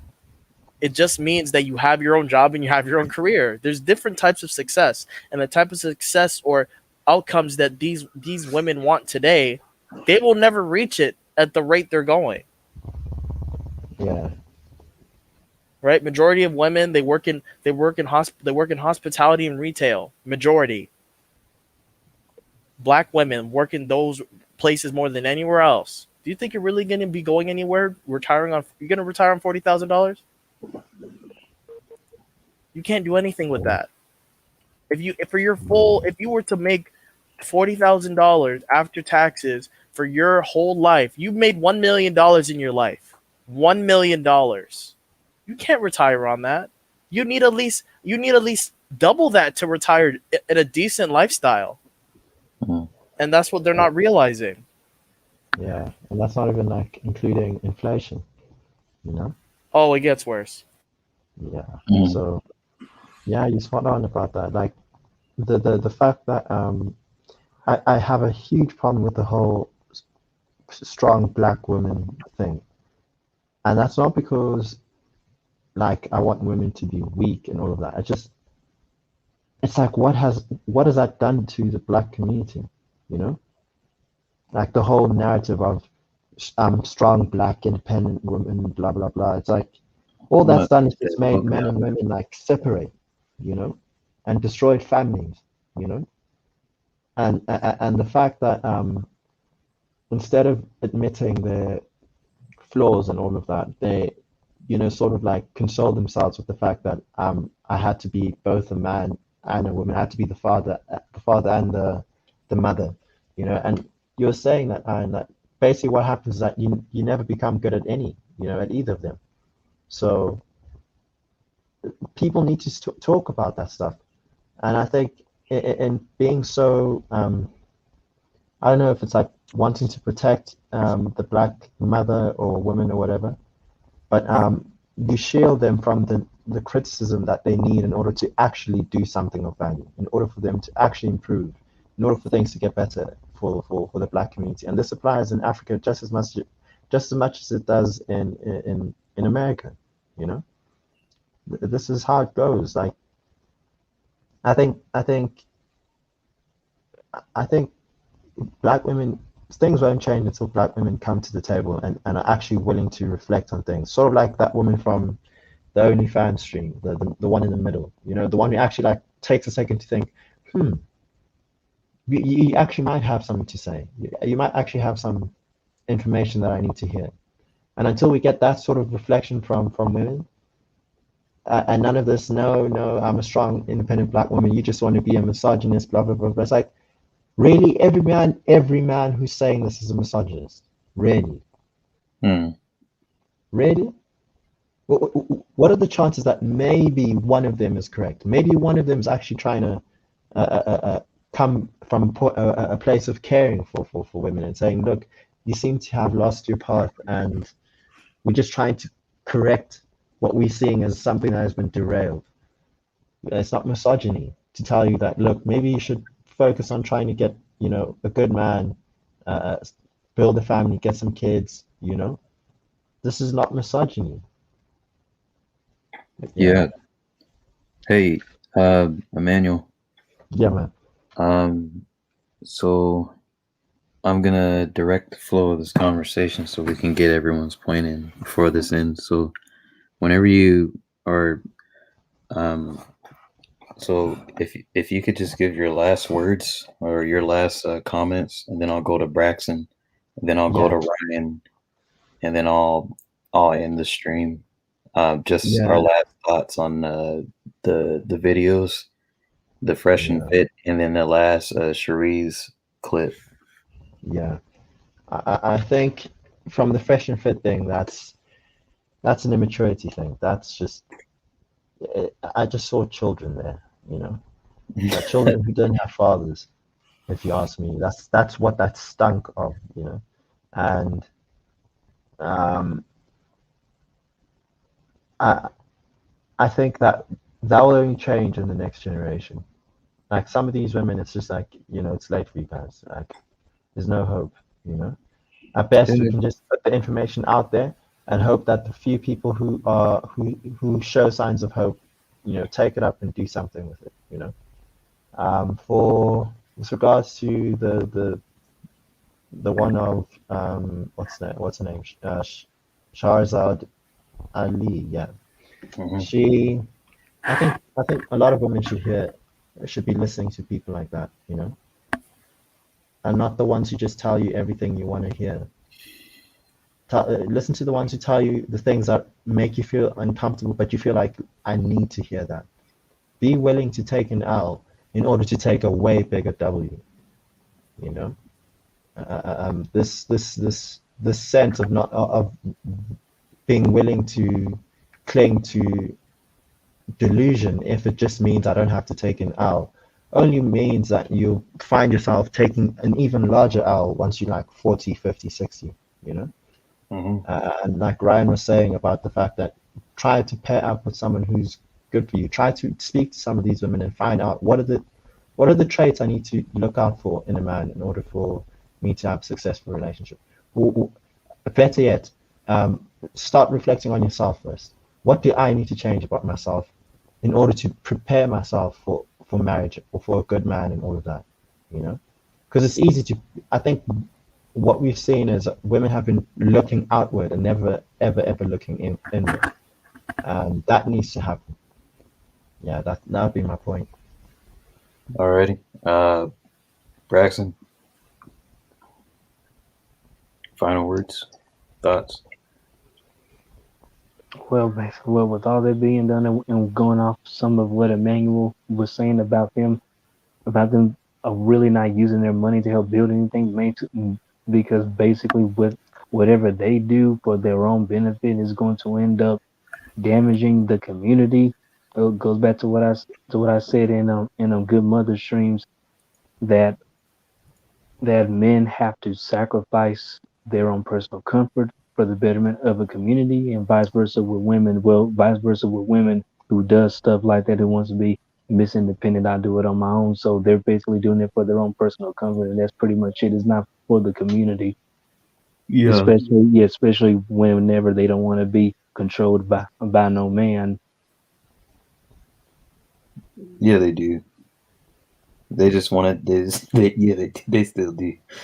They Yeah. still want to. They want to be Yeah. guided by a man, which I mean, semantics. But I still think they do. Ryan. Oh, wait, no, I'm sorry. Hold on. Yeah, sure. Did you have anything else, Braxton? Yeah, for Ellie, the Ellie part. All right, Ryan. The last. Yeah. So, just before what I start, what Braxton was talking about was, yeah, those types of women. A lot of women today think that the power couple is what works, but they don't understand that does not work, because when the man falls flat on his face from taking a too big a risk and loses everything, the woman just leaves. That's what tends to happen in that situation. She either leaves or loses complete respect for you and controls the relationship. That's what happens. Right? And to go back on the Fit and Fresh video, listen, I just chalk it up to that's what's out there, and the standard of being a good and virtuous and a woman that's based off humility and empathy is basically looked down upon as something that is weaker or less than. And that's fine. Those women can have those opinions, right? But the thing is, the outcomes they talk about, where they want a man making six figures, want a man to blow their back out, want a man to be this tall and to be able to take care of a household. If they can find them, then I good luck to them if they can find that guy. And the type of girls that only make a little bit of money in a short period of time, they think that money is going to stay there forever, and they don't want to listen to people who have actually established themselves, actually built multi-million-dollar businesses that have lasted years compared to their short-term seasonal progression of wealth. But that's fine. If they want to listen, they can do that, because all I can see is these are the type of women that will ask in 10 years, where have all the good men gone? Why can't I get my man? Like, I'm a good woman, this and that, blah, blah, blah, right? Because these women won't listen to what we say because of, for example, you guys know who Riley Reid is, the porn star, Riley Reid, right? Yeah. She just got engaged. Are you serious? Yeah, she just got engaged, and it blew up on Twitter. I think this was about a day or so. And people were going in on this guy. If you guys look up on her Twitter, there are guys like showing pictures from her films of her, like 8 guys behind her, and she got a surprise on her face. Like, it's bad. Saying good luck, bro. Like, they'd be saying shit like, it's ridiculous. Right? So if those type of women think that they can just do whatever they want and act like a man, and then think a guy is gonna pick them up, right? Or the guy that they want, right, is gonna pick them up, then sure. Here's the thing. They know a guy that is willing to deal with their bullshit, but it's not the guy that they will respect. Because a guy that has his shit together of any congruence would not fucking put up with that. That's my thing about the Fish and Fred. So the Fresh and Fit. Ali now. I think like a lot of black women, like the Great Reset is coming, and I think it's already pinching black women, right? Because black women in my family have already asked me for help, right, with their kids, and they need help, and but in the same breath they be telling me they strong and independent. I'm like, why don't you go back and get help from your ex-husband? You know why they don't want to go back? Is because he can go to court, be like, oh, she can't financially support the kids, she can't have enough time to take care of the kids, and they lose custody. You know, a lot of women don't understanding the long-term effects of doing things how they do it, right? They don't understand. They just look at what they want, what they can achieve, and how they can get their outcomes for themselves. No one else. It sounds like a kid mentality. Exactly. They don't think of long-term goals of how they can put themselves out here. And the thing is, like, generally women think like that, and that's one of the reasons why a woman confides in a man, listens to a man, lets the man lead him, because he thinks for the long term. He thinks of taking care of her and the family. The only thing the woman today, they just think of taking care of themselves. Oh, I got my kids, I got to worry about my kids, I want to worry about my kids.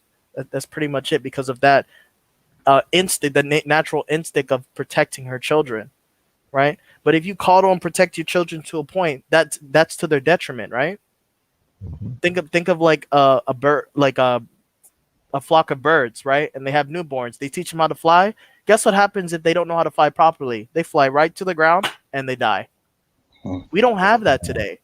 It's participation trophies. Oh, you did a good job, this and that, when you were probably the most garbage person.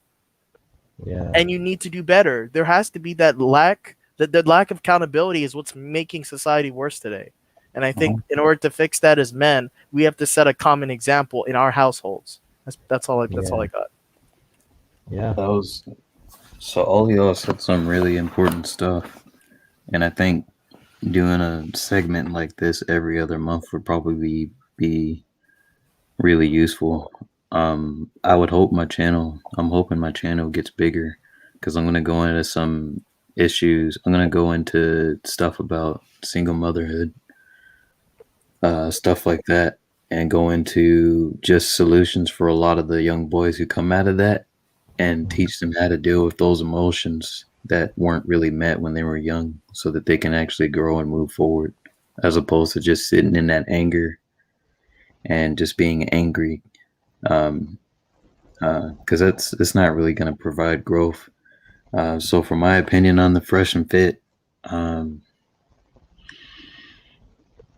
think that was like that was pretty much the most passionate I've seen that guy.